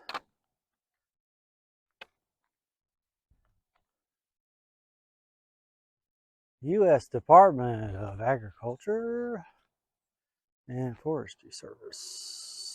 Forest Service, okay. So this is the lake. You can see it's another trailhead here. We actually a bit off the trail. The trail is out that way. Let's see the white markers, and it just goes right across the street. I swung up here by the side so I could see what's over here. Day use only. Pack it in, pack it out. We got anything? District housing modification operation. 2020. That's COVID-19 stuff. Okay. This one. It's 2020. No, this was. All right. I got some kind of payment box here or something or other. Whatever. We got a picnic table out here. A restroom. I think I read that that's closed. Yeah, I wouldn't want to go there anyway, but yeah, let's go take a look at the lake. I hear firearms. Been hearing them all morning. I wonder if there's a shooting range around here, or if somebody's just on their own property doing target practice. I don't think it's hunting season yet. Well, firearm hunting season. I think October was the start of bow hunting season, but I think firearm hunting doesn't start till November, like halfway through November or something. I don't think these are hunters out here. I did check. I just can't remember the dates or whatever. I didn't see anything about firearm hunting until I think it was November 19th, but don't quote me on that. Doesn't matter. You're not going to see it until a couple weeks anyway. Probably when you come out here, it won't be firearm season. This is a lake. They call this a lake. Pond. But yeah. I don't know. Ponds are just collections of waters. Lakes have tributaries, right? Like actual stream tributaries? Or is it one of those things where the definition really is a squirrely figure? Ah, yeah. Interesting. It can, what time is it? I don't know what time it is. This seems like a little early to stop. Yeah, because I just got to do, so I did 3 miles, like almost 4. 3 miles coming in. There's another like 3 miles here, presumably. And do another 3 coming out. So yeah. I don't see the trail for here. Where's the trail head at?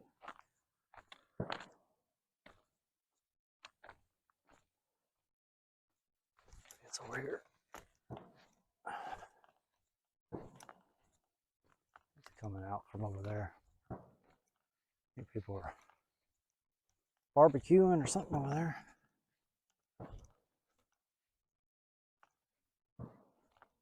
don't know where the actual trail is. I don't see the white blazes. Surprised it doesn't go right up to it. Seems like it should. I don't see any white blazes anywhere. Maybe coming around that side over there.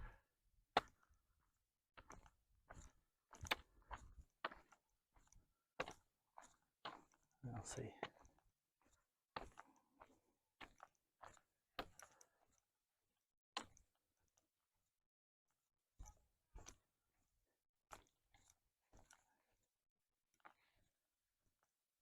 Morning.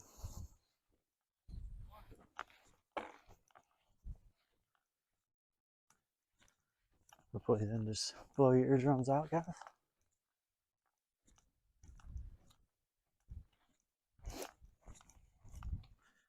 It's a nice little quiet little park out here though.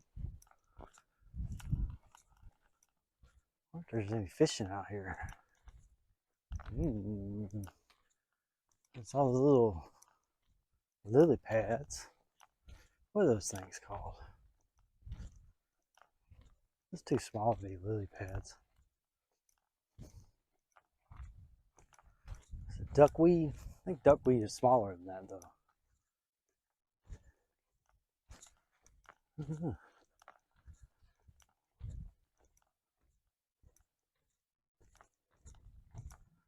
The bank over here is all cut, so presumably for a reason.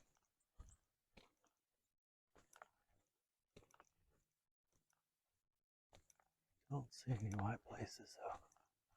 Well, I see one white mark. I don't know if that's an actual blaze though. Is that way? This is the trail's coming out here and it goes across here. Is that what's going on?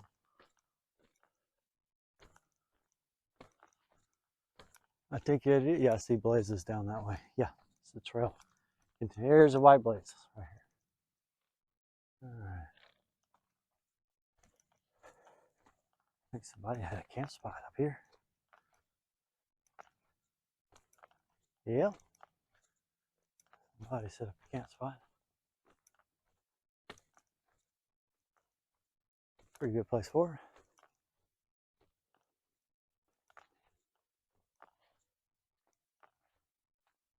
I don't know where his trail's coming from. I guess it does just come around that picnic table. There's no blazes.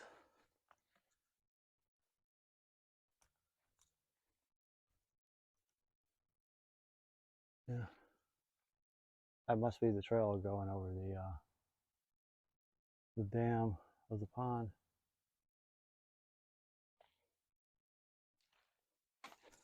Nice. They must have recently cut. I wonder if Black Creek Trail is cut up, been trimmed now. Because it makes sense. Like in the middle of summer, you would have to cut like every 2 weeks, right? If you wanted to keep it maintained. If you just cut in the fall, you've got basically half of the year cut, and then maybe cut once in the summer.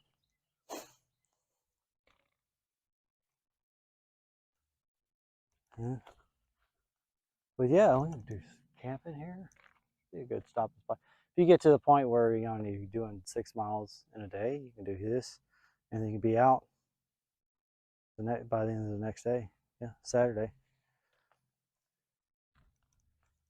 Or camp that night at the POW camp. Assuming there's a camping spot. Work it out. I'm really liking this trail. It's just because it's so clean, so clean cut. Yeah. Well, trail continues that way. We, I guess, are going to take a break. Might as well take a break here.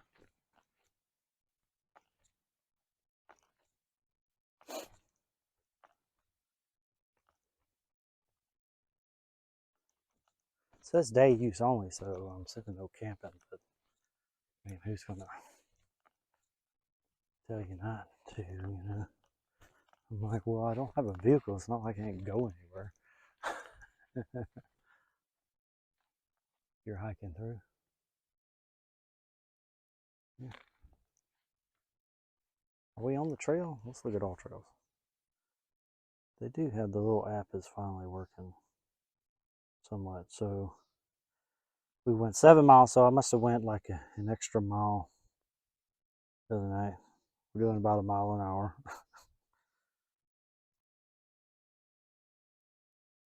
According to this. Yeah, we're at Airy Lake. I forgot to pause it last night, so it's like 18 hours total. I think it's doing the paces. Yeah, now the pace is 4 hours. 4 hours per mile or whatever. Interesting. We can pause that. And yeah. So we're 7 miles in, probably 6 miles in to including the double back that we did for water yesterday. All right. Well, this is Airy Lake, Airy Camp. And so I'll take a break and see you guys a little bit down the road.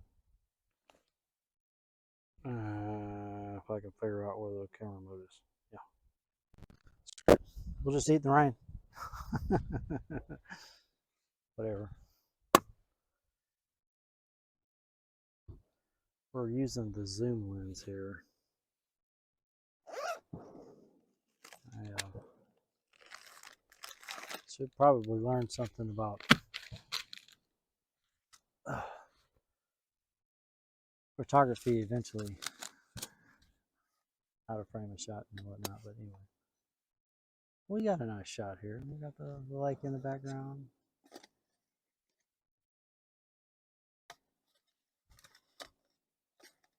Should be okay.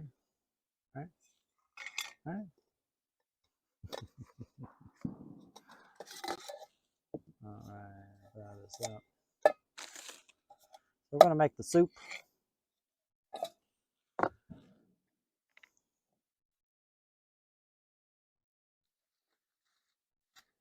It doesn't really matter if anything here gets wet, so.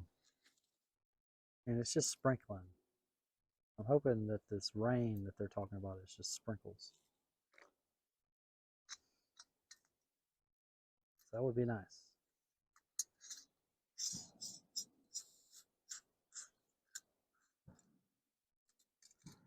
It doesn't ever say like 90% or 100% really anywhere, so I'm assuming it's just like little scattered sprinkles here and there. That's what I'm going with for now.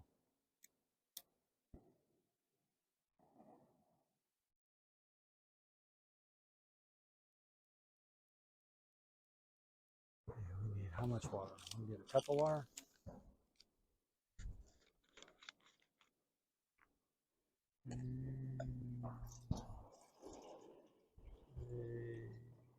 No.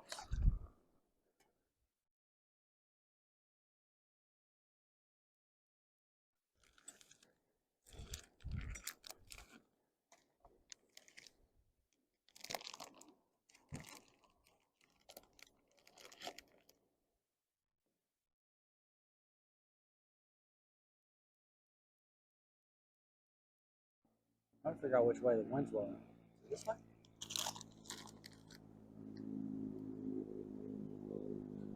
I can't hear. Here. Oh, here's motorcycle. Trying to block the wind a little bit.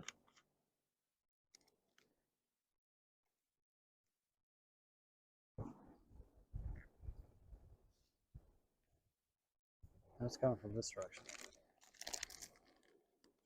Yeah.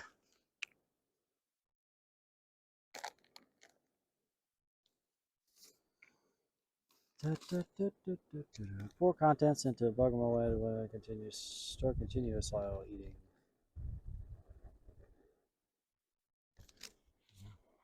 I need a spoon actually. Spoon, spoon, spoon.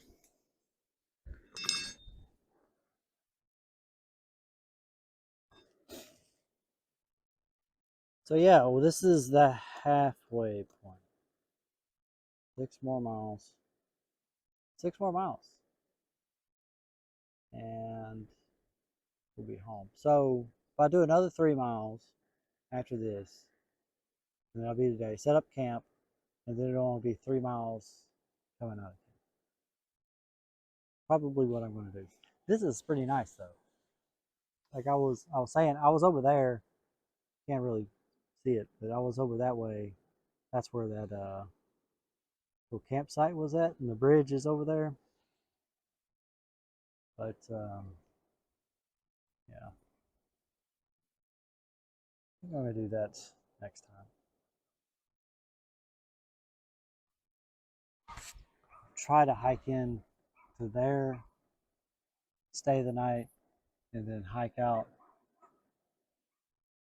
Maybe stay the night at the trailhead, and then get picked up in the morning. Pretty leisurely. It's a pretty busy spot here. There's like 4 cars right now. I've seen a total of 6, I think. There's 2 other trucks that have since left. There's 4 right now. Fairly active little area here. I am surprised.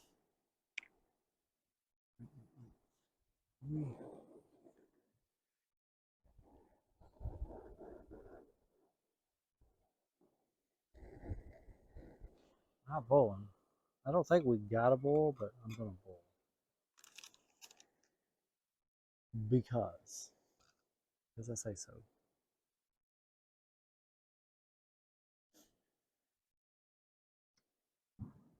I like my little rag here. I just got it. It's literally a pack towel. This pack towel. I had this humongous towel before. I thought about cutting it up, and I was like, yeah, that could be like a beach towel. And this is just like perfect size. And this just goes with my cooking kit. Yeah, well, I guess for anybody who hasn't watched the previous video, this is Tuxachanie 750 milliliter, which is a nice size to have for cooking the meals and stuff. And it's not too big for coffee, you know, it's pretty good size.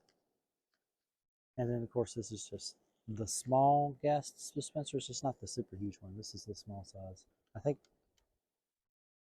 4 ounce or 3.5 ounce or something like that fuel in there. It's supposed to last like, if you're using it every day, like 2 meals a day or something, it's supposed to last like a week. This is my 3rd outing with it, and 3rd, maybe 4th. It's been working great. And the stove itself is a BRS stove. It's not necessarily the name brand BRS stove. Apparently, a lot of people, there's like a white label manufacturer that makes the stove, but most people know it as the BRS stove. It's made out of titanium. It weighs like an ounce. or something like that. I'm sure there are fancier stoves, but this gets the job done just fine. Like you get the jet bowls and the pocket rockets and stuff like that, and those are more expensive. This is like, I think it was like 15 bucks, and it's an ounce, right? So I don't need anything much more than that. And it folds up really small, like it fits in this little tiny little bag here. So I can put, after everything's cleaned out, I clean out the pot and everything, and then I could put this upside down in the pot with the cap still on it. And do that because the water is going to collect at the bottom, a little bit of water, and you don't want to rust the bottom of these, like rust and leave rust stains in here. But by flipping it upside down, this plastic piece is the thing that's rusting on the bottom of the pot. Anyway, you can do that, and then you can put the stove and a mini big lighter on top of it, and then you can even have like a little rag, and then you could close it all up. I got there's different versions. There's one with just a regular with handles. So this has handles, and this has the hanging tine or whatever it's called. You can get it without the hanging tine. I thought I would try it. Haven't really had to use it yet, but I'm sure like the instance where it would be handy, it would be handy. So I went ahead and got it. But they have one without the tine. It's just handles only. Some people get the 550 milliliter, which is it's the same circumference. It's just shorter. But I got this just so that I would be able to fit the gas canisters in it and the stove on top of it. I also have an alcohol stove that will fit in here along with a 400 millimeter cup. I have a 400 millimeter cup that will fit in here as well. It pokes up a little bit, but you can still fit it all up inside the carrying thing. So it packs down really light. Now the rain is coming. Now we go to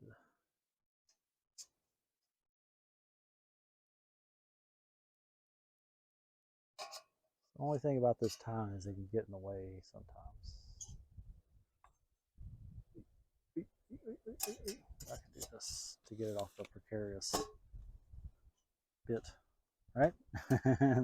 that's a use for it right there, right then and there. Okay, now it's raining.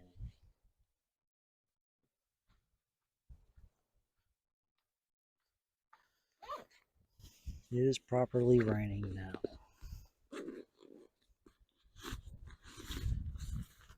Have no fear. Break out the rain gear. I'll put this under here. The table will keep most of the rain off of it. Off the pack.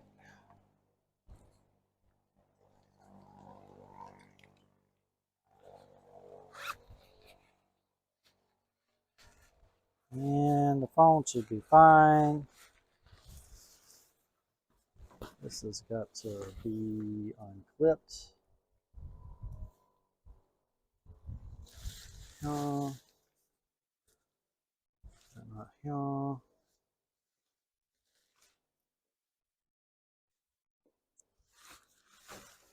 And as soon as I get this on, the rain can stop.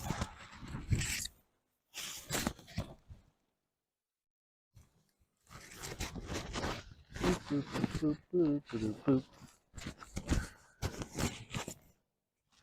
Sorry about I'm probably scratching the microphone, but this is the Gatewood Cape, guys. This is my tent and my rain. It's too hot for the hood. And the sprinkle has already stopped, just as I thought. But we are ready to eat.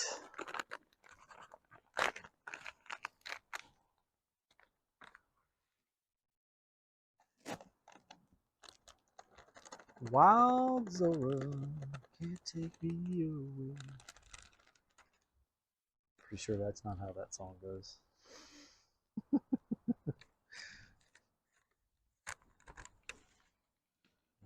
Alrighty. Yeah. So yeah, that's the plan, is to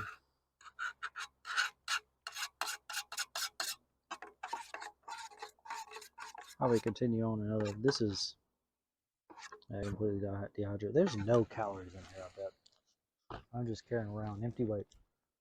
How many calories? 50 freaking calories. Yeah, I mean, this is a treat.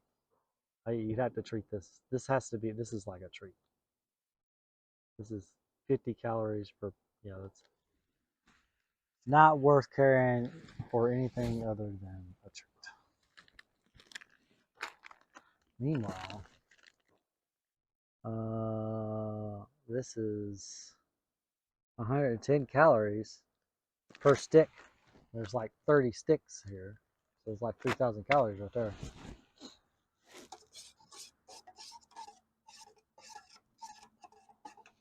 That is lunch, guys.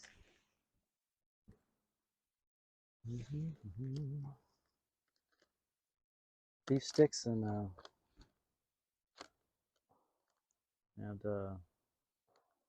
Tuscan chicken soup. Yes, beef stew and Tuscan chicken soup. Good stuff. All right, I will stop you guys here and see here. Yeah, my mouth some more. See you guys probably before we get back on the trail. See you guys then. All right, so just a real quick one. I'm here over here at the restroom. The restroom's closed. It does have a water spigot right here that has fresh water. So at least for the time being, this could be a fresh water stop. You don't have to get any of the gunky water that I had to. So if you're on this trail, there's your water stop. It's within 6 miles, so not that bad. Anyway, see you guys later on. My phone's got to recharge, so I'm gonna go a little ways before we pick back up. Maybe even by the time we get to camp. So see you guys then. I think this is a little bog or something. Yeah. Zoom in. You see some pitcher plants and whatnot.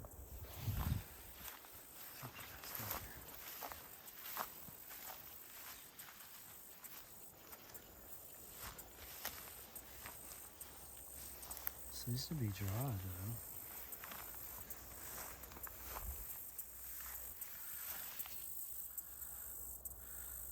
Pitcher plants. Pretty cool.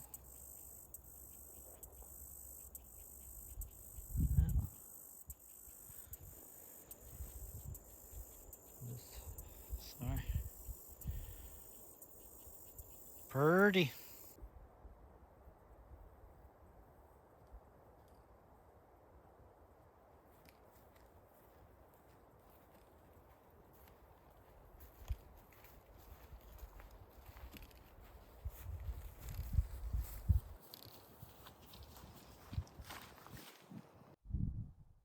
All right.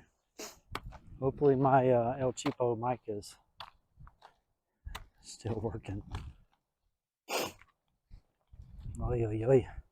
So we passed, was it mile 7? At least mile 7. Maybe it was mile 8, mile 9. I just saw a little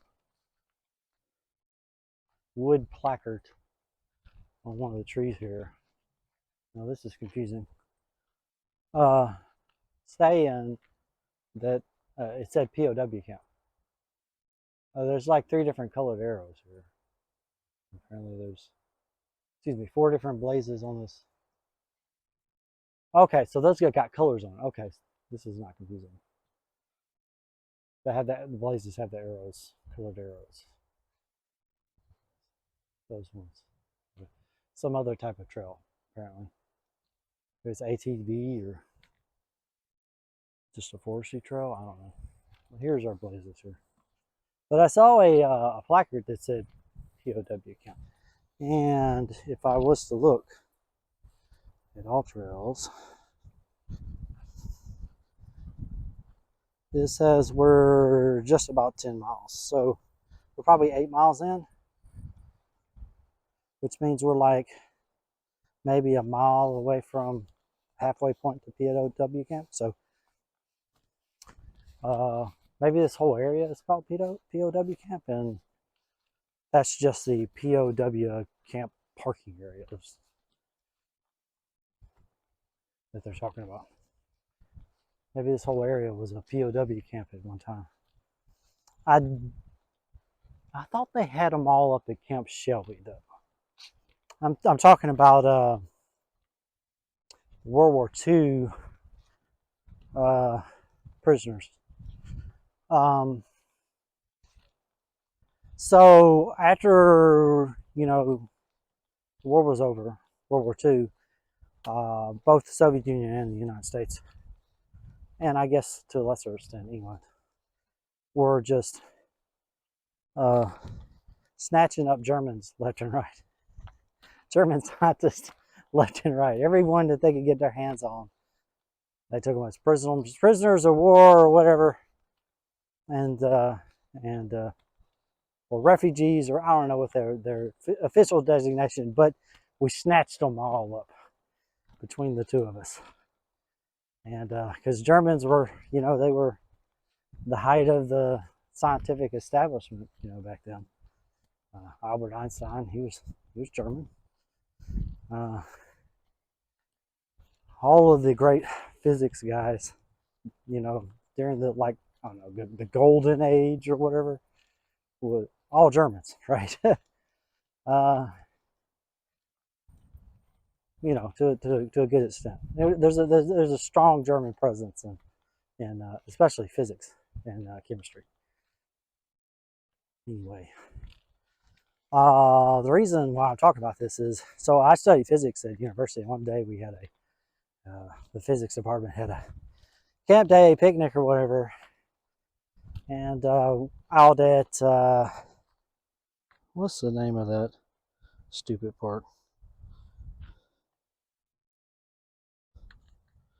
I can't remember. This is the state park nearby, right here. It's just south of Hattiesburg. I can't remember the name of it. I never go. It's kind of meh. Anyway, we went out there to the main pavilion thing, and we had a physics department party. We had them every year. But one year, I remember hearing some of the professors talking about the POWs, like the Germans that we snatched up from World War II, and I kind of heard of that before, but I didn't. It was just like a random fact of history. But the place where they brought them to was Camp Shelby. The vast majority of all the scientists and everything got interred here at right here at the Camp Shelby, because it was a big staging area or whatever. It's a big, huge base. At least the area of the base is. Never actually been on there. I imagine the facilities are too. Did we go the wrong way? Did the markings go wrong? Because it's telling me I'm on the wrong route. Let's try this again. Where does it want me to go? So anyway,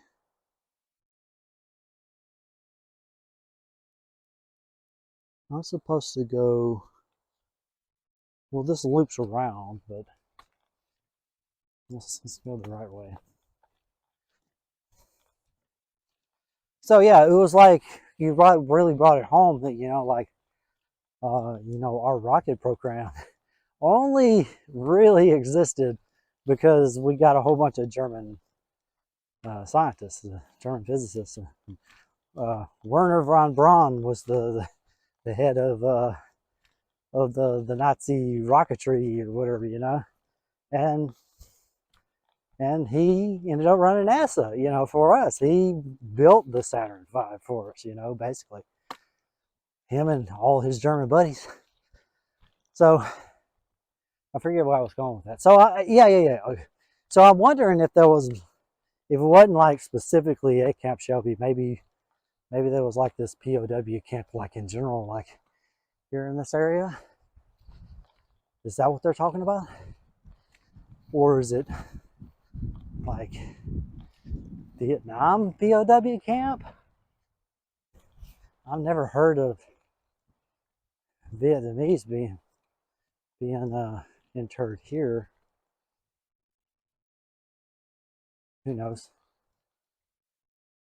Stranger things have happened. But anyway, yeah, I'm just speculating as we go down the trail as to the origins of the POW camp designation. I'm sure once we get there, there'll be a sign talking about it, why it's called POW camp. But we like to guess, right? You want to be right. You want to just be able to deduce it. All right. So apparently, me getting confused by the blazes was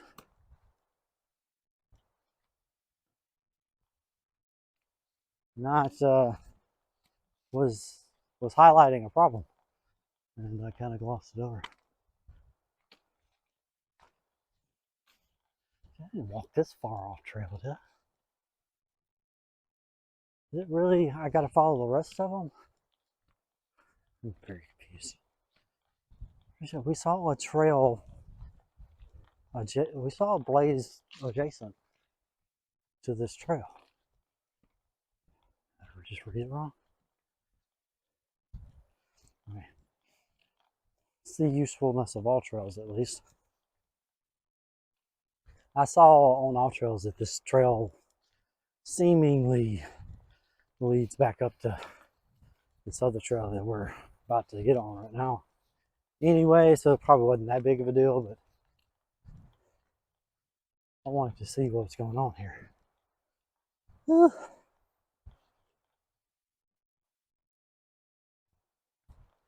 doing pretty good pace for a little while there.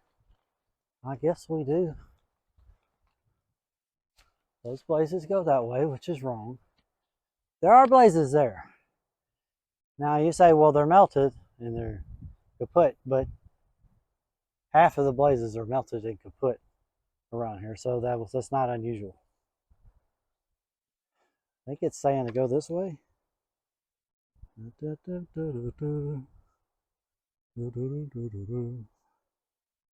Yes, I do believe it is.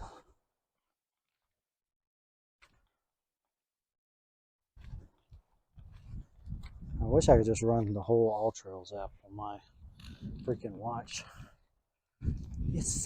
That's another thing I don't like about All Trails. It just saps battery. That's why I had to put it on charge. So it was just eating through all the battery. I'm like, you do realize you don't have to radio home. You can wait until there's a better signal.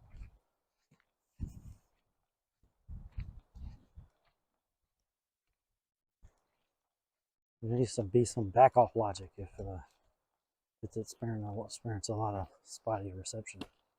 So, I mean, it knows that you can be going places where there's spotty reception. Why would it intentionally try to drain the battery? I don't know. I'm questioning its usefulness for anything more than a 30-minute hike because of so much battery drain. But it's nice to have as a backup. There's horses here. This must be a horse trail. I see horse tracks. That's be a horse trail. I've heard tell that there are horse trails back here. Somebody came through this morning, looks like. This afternoon even. Maybe. Since it rained. So you can see the slick mud and then the dry mud disturbed. I don't know. I'm reading the tracks. Tracking this horse.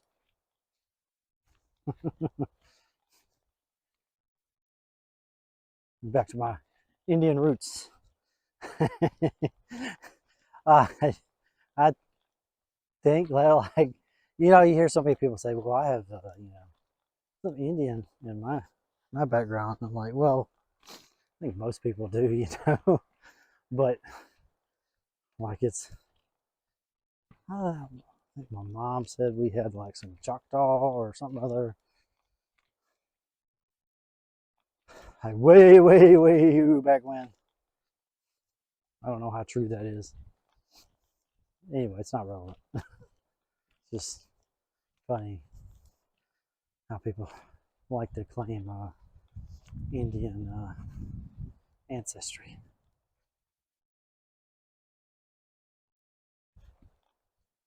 I did the now I know these are like spotty and it's just based on association, so it's not really all that accurate. But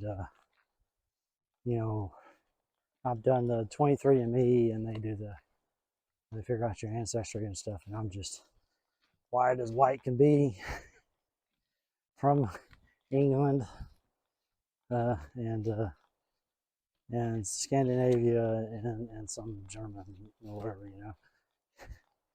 Like, you can't get any more white than that. I'm a pasty faced son of a bitch. Not even like the cool whites, like the Irish. It's just like boring old English and German. Like, I couldn't have no red hair or freckles,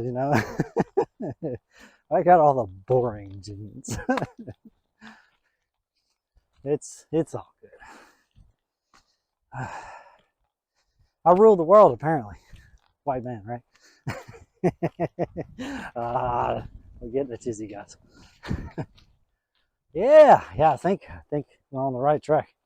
I think there might be a horse around us. I can't tell you why. I just feel it in my gut. Might be the poop on the ground.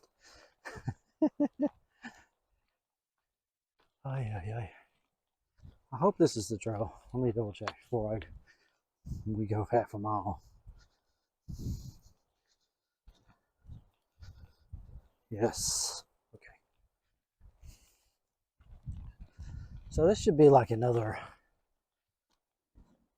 mile to the halfway point ish. Been making pretty good time, but in some places it's close to 3 miles an hour. But I was downhill, of course. Now I kind of feel the fatigue setting in a little bit. I still feel good though. I am toying with the idea of just finishing off the day, making it all the way to POW camp and having a Sunday at home. I mean, because I know how to camp. I'm not setting up and dealing with camp. It's not that big of a deal. It's the miles that I need to get used to and the way things sit on my body and just getting used to dealing with this gear, moving it, So I am trying to justify myself. Is it really that much better? Like, I stay here I don't have to go 3 more miles, but I have to stay here tonight. Or I have to walk 3 more miles, but I get to sleep in my own bed tonight. So, not really an easy choice, right? I wouldn't think. 3 miles with 35 pounds on your back. Yeah, I figure with that extra, I think it's like 8 pounds a gallon for water. And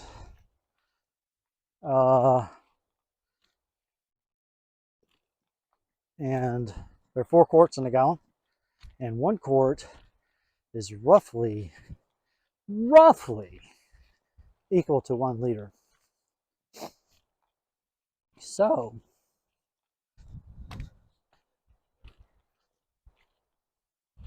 4 liters is roughly equal to 1 gallon. Therefore, 3 liters is 3/4 of a gallon, right? Ish.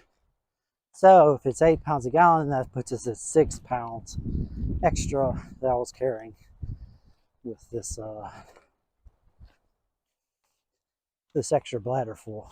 Plus, I also cameled up all of my cooking bottle and my mixed drink bottle.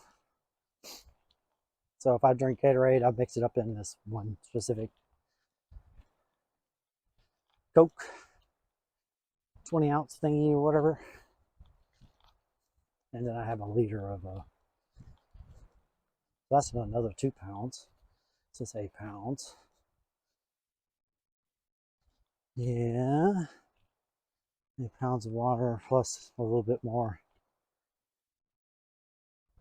There's 32 pounds, and then I added 8 more pounds. So we're like 40 pounds. Should be around 40 pounds currently. Of course, I say that I've been drinking water as we go. So some of that's in my bladder right now or on the ground.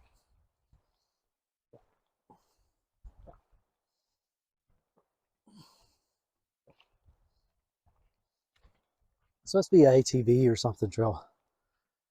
I can't think why you would want to mark that stump pink unless it was to mark dangerous bits for ATVs or yes, ATVs or dirt bikes or something, or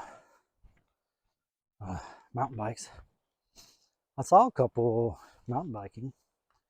I think they were just biking up and down the forest trails. You know, the forestry roads, not not the trails that I've been on, but the forestry roads. The things that we cross from time to time. Those are forestry roads.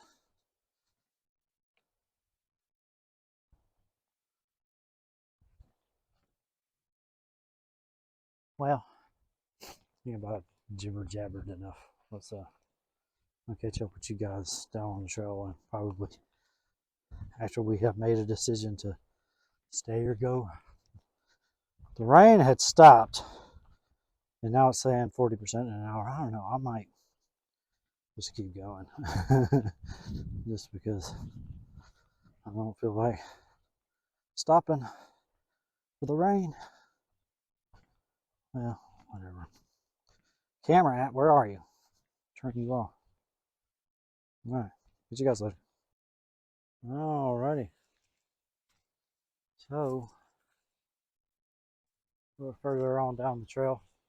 I think we found the halfway point, right? So between miles 9 and 10, there was this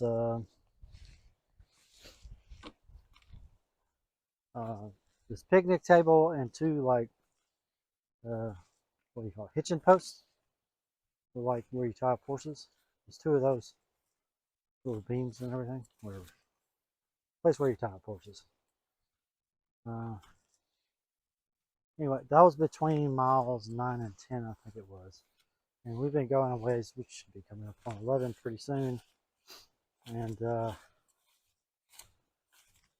so we should be getting near the end of this trail. This just seems wrong. But I'm looking at this trail right now. It just seems like it should be on it. We could have We could have 2 more miles, so maybe another hour or so. But so we passed that halfway point I was talking about, and that would have been a nice spot to stop. It was like a little rest area there, like I said, the picnic table on the post.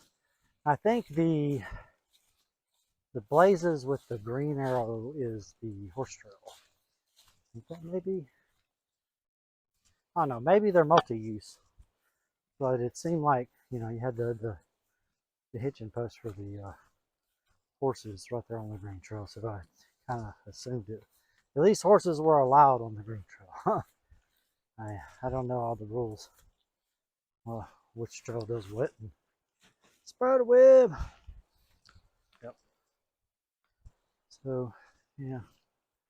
It's been raining off and on. I'm still wearing the cape. And had a little bit of a, like I said, the big downside to this thing is that it's your shelter and your rain gear, right? So you got to be extra careful with it. So there was one like really muddy part, and I had to go like along the side of the trail near the brush. I was going really slow, purposely slow, because I didn't want to get caught up on anything and rip anything. But yeah, sure enough, a little branch, just a little nub of a little branch, not even like the little end of the branch, just like a little nub on one branch, somehow caught the bottom hem of the stitching or whatever on the tent. So it's not like in a critical area, but it like pulled it like real long. It didn't break it. And I had to like and it like bunched like the whole, all the ends up and everything, like a scrunchie or something. So I had to very slowly undo it. And you know what? I think the only reason why that happened is I bought this cape, and well, for whatever reason, high-end tents don't come automatically seam sealed. So I bought their seam sealing service, and they got most places, and it's probably a better job than I could have done. But it doesn't look like they use seam seal at all on the bottom hem. And I'm like, well, that would actually, you know, prevented it getting from hitched to anything, right? Because it would, that silicone would have been holding it in place. And that little nub of that little branch would never have had a crevice to get a hold of. So I might have to get some seam sealer in the silicone seam sealer or whatever, go over that bottom hem just to be extra careful. Plus I got it most of the ways out, but there's still like an extra centimeter that, even though I have everything stretched as much as I can, it's still a little taut, still a little too taut in other places, and that's that extra centimeter of slack, or half a centimeter of slack, half an inch or whatever. Anyway, got to do a little bit of, not major damage, I'm not worried. And it's not in a place where it would matter if it was leaking. But definitely don't want the end of my tent coming unraveled. Have to stitch it up myself. So you got me thinking more and more, because I was being super duper careful. I'm like, it just takes one little slip. I'm like, just how viable really is this thing? I'd heard people say, well, you risk, you know, tearing up your shelter if you rip your rain gear, and rain gears usually take a beating. But I don't know. We'll put it through its paces. I like it, at the very least. At the very least, I'll continue to use it until I can get the Durston year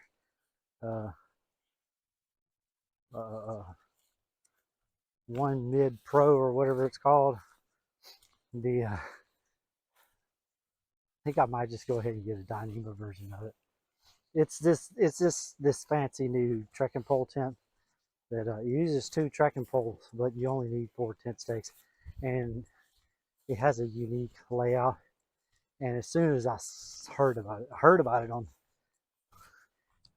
surprise on Homemade Wanderlust, and she was talking about tents she was interested in looking at, and so I looked into it too, and I was like, yes, that is perfect. It's just the right size. You just 2 trekking poles. It stands up. You don't have to do like any guidelines or anything. You just have the 2 trekking poles and 4 tent stakes and no guidelines. You can add them, and you can use more tent stakes for to make things a little more secure.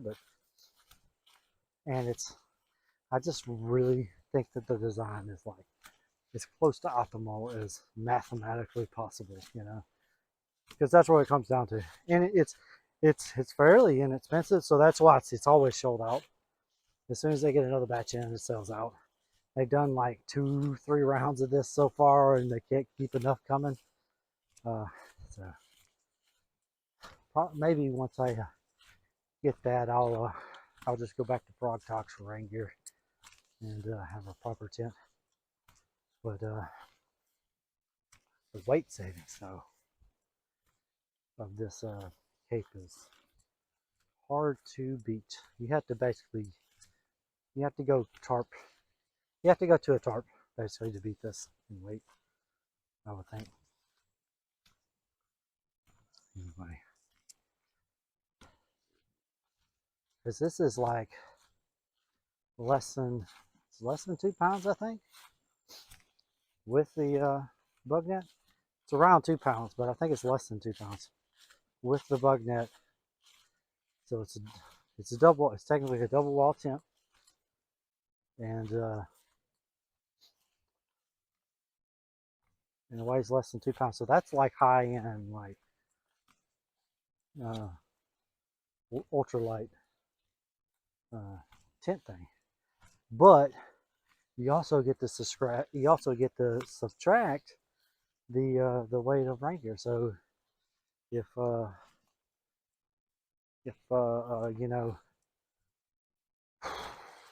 rain gear, if a set of Frog Talks weighed 1 pound, you can take another pound off of that weight. So the tent, quote unquote, weighs, air quotes, weighs 1 pound, compared to other setups, right? Depending on how much your rain gear weighs. It's hard to beat Frog Talks for the weight to cost ratio. Anyway,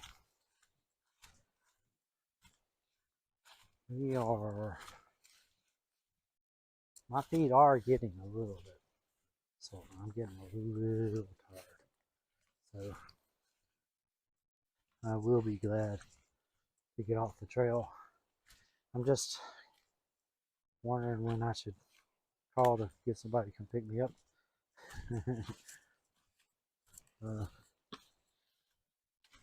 Probably should be right now. I should probably stop gathering and get on the phone.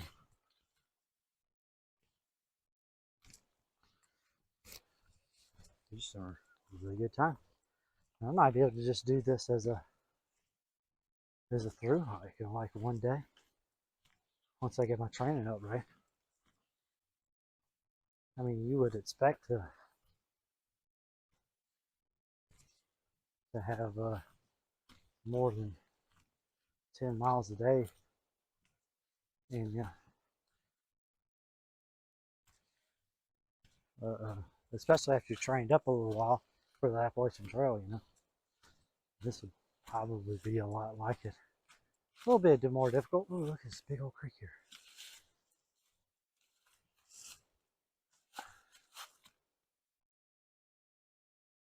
Ooh, reminds me of the creeks we had around our place at home. Big old ravines. Sliding down them. My guy always wanted to track us down and got onto us one time for swimming in the creek. It's a story that she will love to tell you. Give him the chance. She just loves telling that story.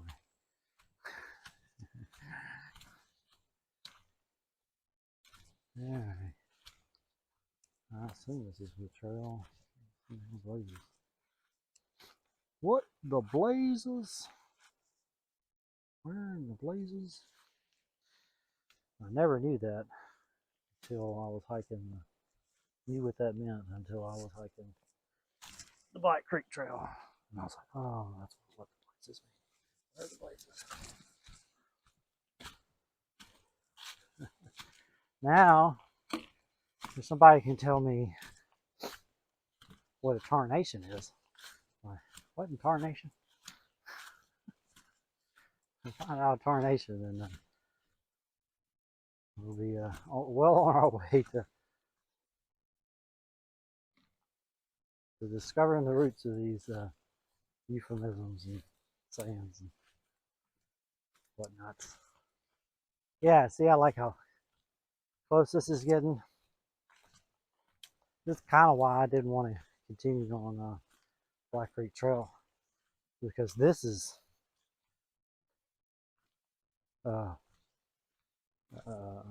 this is like urban by Black Creek Trail standards, you know.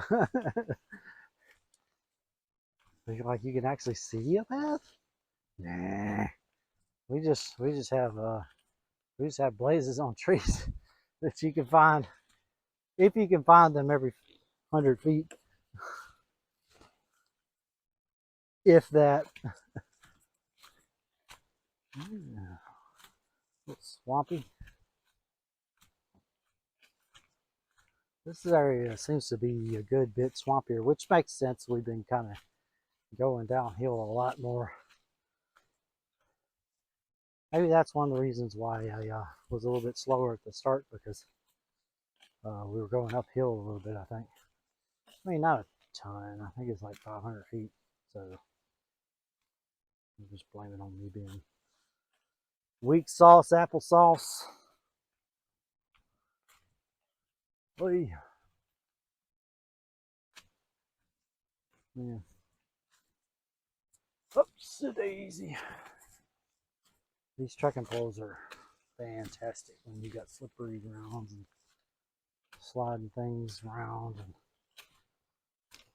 so much steadier. I would have never considered it. I'd seen people using it.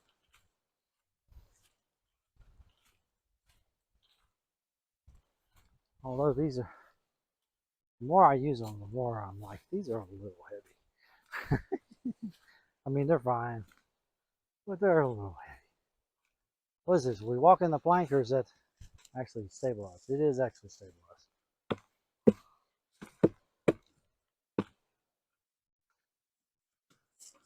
Huh.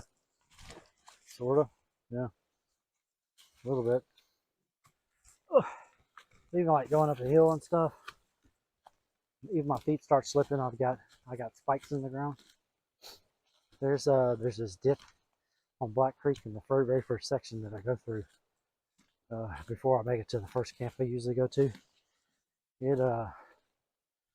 It's this sandy bankment or whatever, sandy soil, and I have to really dig in with these to even make it up. There's no like pull rope or anything. I do need to go back and check up on Black Creek and see if it's gotten better maintained. But this might be becoming my new favorite trail. It's just like just the right size, I think, maybe. Only problem is it's an hour away.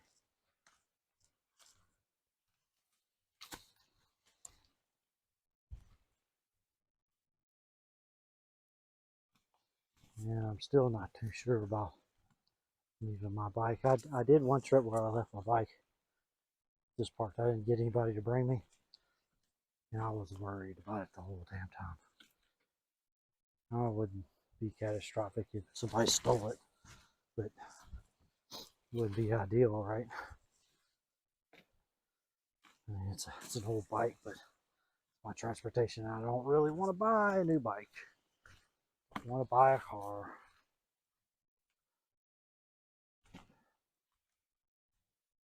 Like if I lost the bike, I'd have a hard time justifying buying a car or a new bike. I'd probably get an electric bike because that's enough for me to do my grocery store run, go to CrossFit, and I could take a taxi anytime I gotta go in Hattiesburg, like for D&D night or something. Go to church. I could ride my bike, visit my family. I could ride my bike. Electric bike, you get like electric only is like 20-mile range, and some of them can go up to 20 miles an hour. So I mean, that's like slow moped territory. Certainly fast enough for 35 miles per hour zone. And of course, that's before you take the governor off of it. I would buy an electric motorcycle again if I didn't have my current motorcycle. I might buy an electric motorcycle, but they want to make the fancy souped up motorcycles. I'm like, I just want a motorcycle to go from A to B, guys. I need a daily commuter motorcycle. How about that? You know, maybe not the $50,000 bike that goes 0 to 60 in 2 seconds or something stupid. How about, you know, the one who goes 0 to 60 in 10 seconds? And can do like 50 miles. And that's it. You maybe, in a pinch, you can maybe go 70 miles an hour if you really need it to, but you really want to be going 30 or 40 miles an hour. That's kind of my bike. It just putters on along at 35, 40 miles. Actually, 35 is still a little bit slow for fourth gear, but I might get stuck. Either going to be high revving in third gear or barely almost stalling in fourth gear at 35. But anyway, and it's real comfortable at those speeds. And it strains a little bit at highway speeds. It's not, I wouldn't really want to, if I did a lot of road trips on a motorcycle, that's my motorcycle would not be the motorcycle that I would choose. By the way, I have a, talking like you guys know what I have. A Honda VTX Deluxe, something like that. It's basically 600cc Honda kind of cruiser, you know, wild hog style, the classic motorcycle style, you know. And it's from like 2006 or something. It's completely paid for. I bought it new, had it forever. Just got it running this last couple of years. It was sitting up for a long time. But, yeah, see all this? Snag something. Especially thorns like that right there. That right there is no bueno.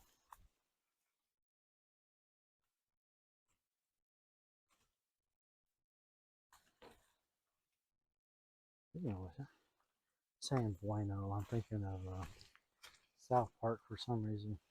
They have the Cartman.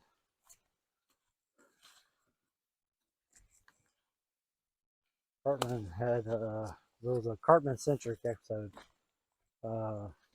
where uh, he went to this fancy Mexican restaurant he always wanted to go. Apparently, it's a real restaurant, Mexican restaurant that's like super fantastic, you know, like in Colorado or something. And that's what it's based on, like the same name. Casa Bonita or something like that.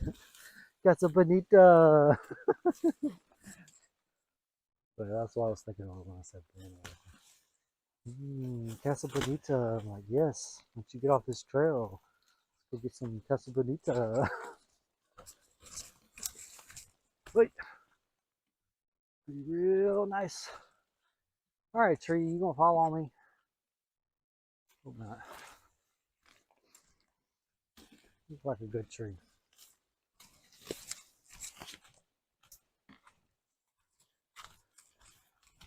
It was a good tree. It didn't kill us. Alright. Are we anywhere on this trail here? I don't know where the trail is, guys. There's a mark there. If we continue, I have to take off.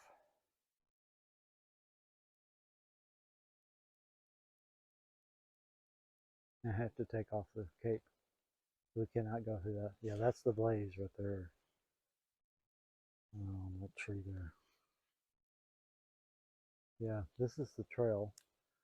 I don't know if you guys saw this, but like the Black Creek Trail, that second section past CCC camp, that's Civilian Conservation Course. That was unmaintained apparently, and hey guys, we made it to the end, to POW Lake. There it is right there.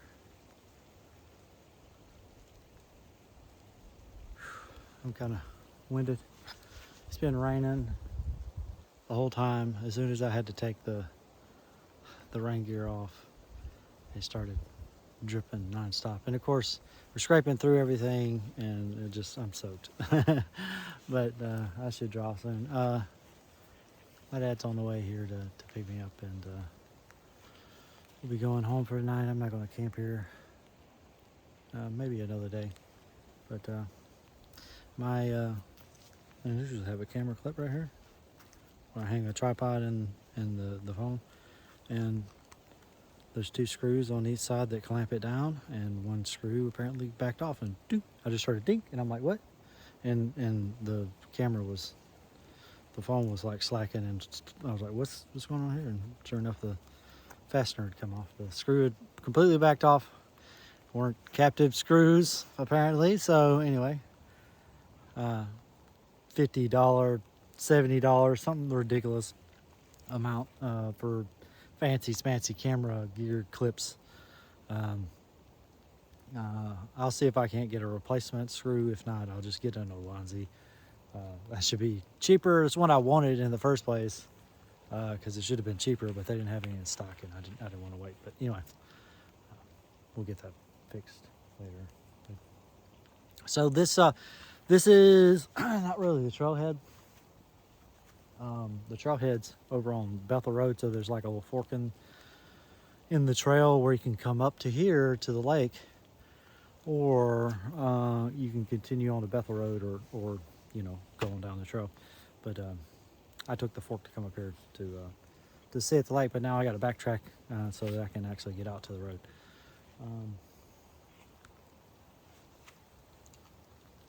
I don't know what's over there. I think I see a truck. Could be some people camping, or I'm not sure. There's a little spillway right here, and a sign so people can get across, presumably maybe with their truck or something. We'll investigate that next time. I'm going to go out to the official exit and finish this trip officially. Would be my first through hike. Actually, yeah, because we haven't done the complete Black Creek Trail. This will be my first through hike on the Tuxachanie Trail. I like it here. We'll be doing it again. I'll see you guys probably at home. I'll see you guys later. Bye. Okay, so a lot. We're at the trailhead now. I saw the X there. It said X and no back at the horse thingy. And this whole section's been kind of overgrown, so. But we're just in the middle of the road somewhere. Nothing else really going on. It's yeah. So yeah. All right, for real. We'll recap at the house. Bye, guys. Hey guys. Boy, man, it's been like a month, close to a month, like 3 weeks. Before I got around to doing the summary for the hike. So it's been a little bit since then. I've done the longleaf trace, and yeah, Tuxachanie Trail. It was really nice. I the reason for the delay is not that you guys care, but it's couldn't get the files off my stupid freaking phone. It like wouldn't transfer or whatever, and I kept having to synchronize from iCloud, and it was a whole deal. One day I'll get it figured out. You know, I only work with tech for a living. You think it was be easy to figure out, but apparently not. Anywho,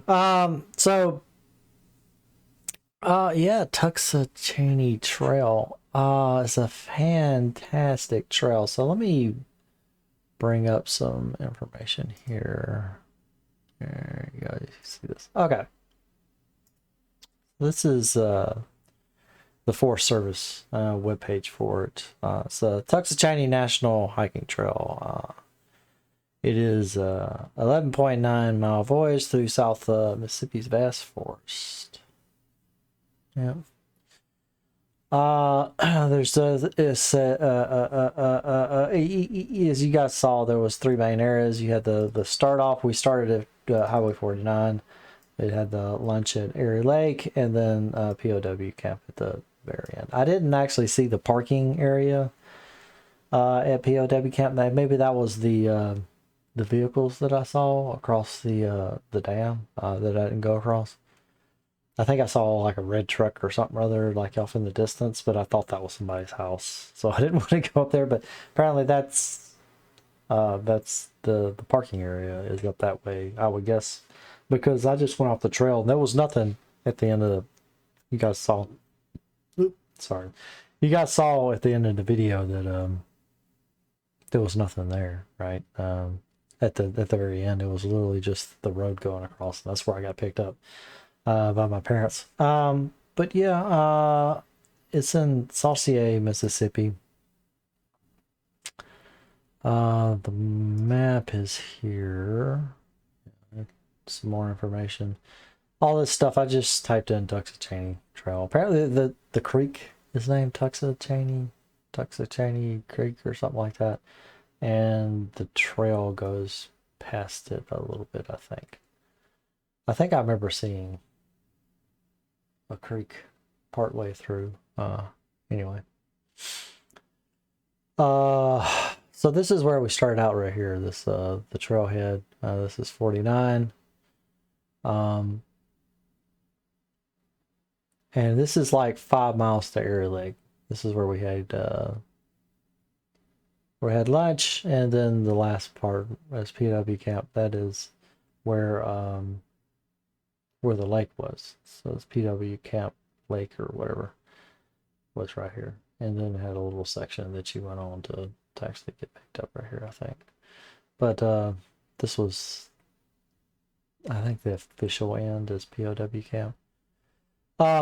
This is an excellent beginning hiker's trail, I would say. If you got somebody who you want to take out hiking and they're new or whatever, or you're new yourself, the distances are not that far between some really nice areas where you can make camp. So you can do you can start on 49, the trailhead like we did, and then camp at Erie Lake, assuming that that's only like 5 miles, which isn't a whole lot. You could stop too. Like I stopped like 3 miles in or something like that. 2 or 3 miles in, and then you can. That's on the thing here too. Permitted camping is permitted 100 feet away from the trail except during hunting season. So that's the only caveat is this, you don't want to get shot during hunting season. But other than that, everything's fair game. So yeah, we camped out somewhere along here, but this would be a good route. Knowing what I know now, you could start here. You're filled up with water, and you go all the way to Airy Lake, and you camp there for the night. And there's water there, and there's a restroom there. It was closed and out of service, but presumably at some time in the future they'll actually fix it and put it back in service.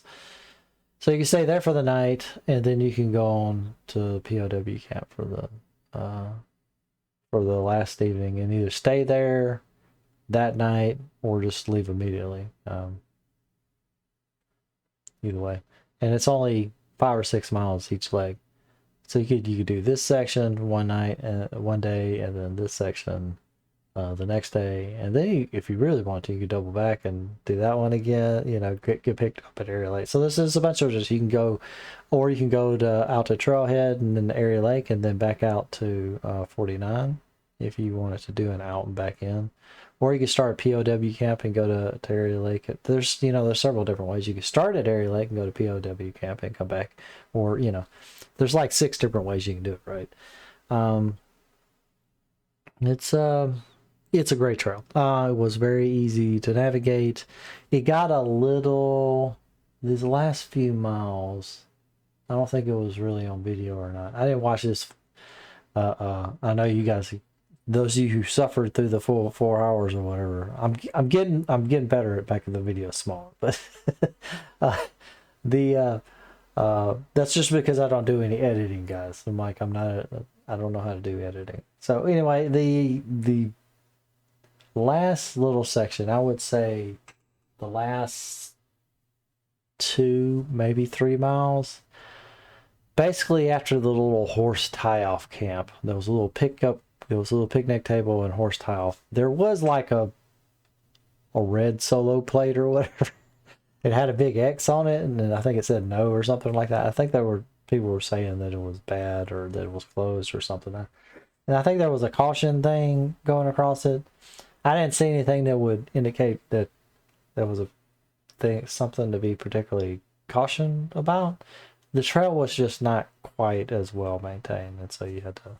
It was nothing like any of the rough spots in Black Creek Trail though. So it was still very much beginner level at most. I think maybe I had to scramble under a tree once or something like that, or over a tree. But the trail was plenty wide enough almost the whole way through.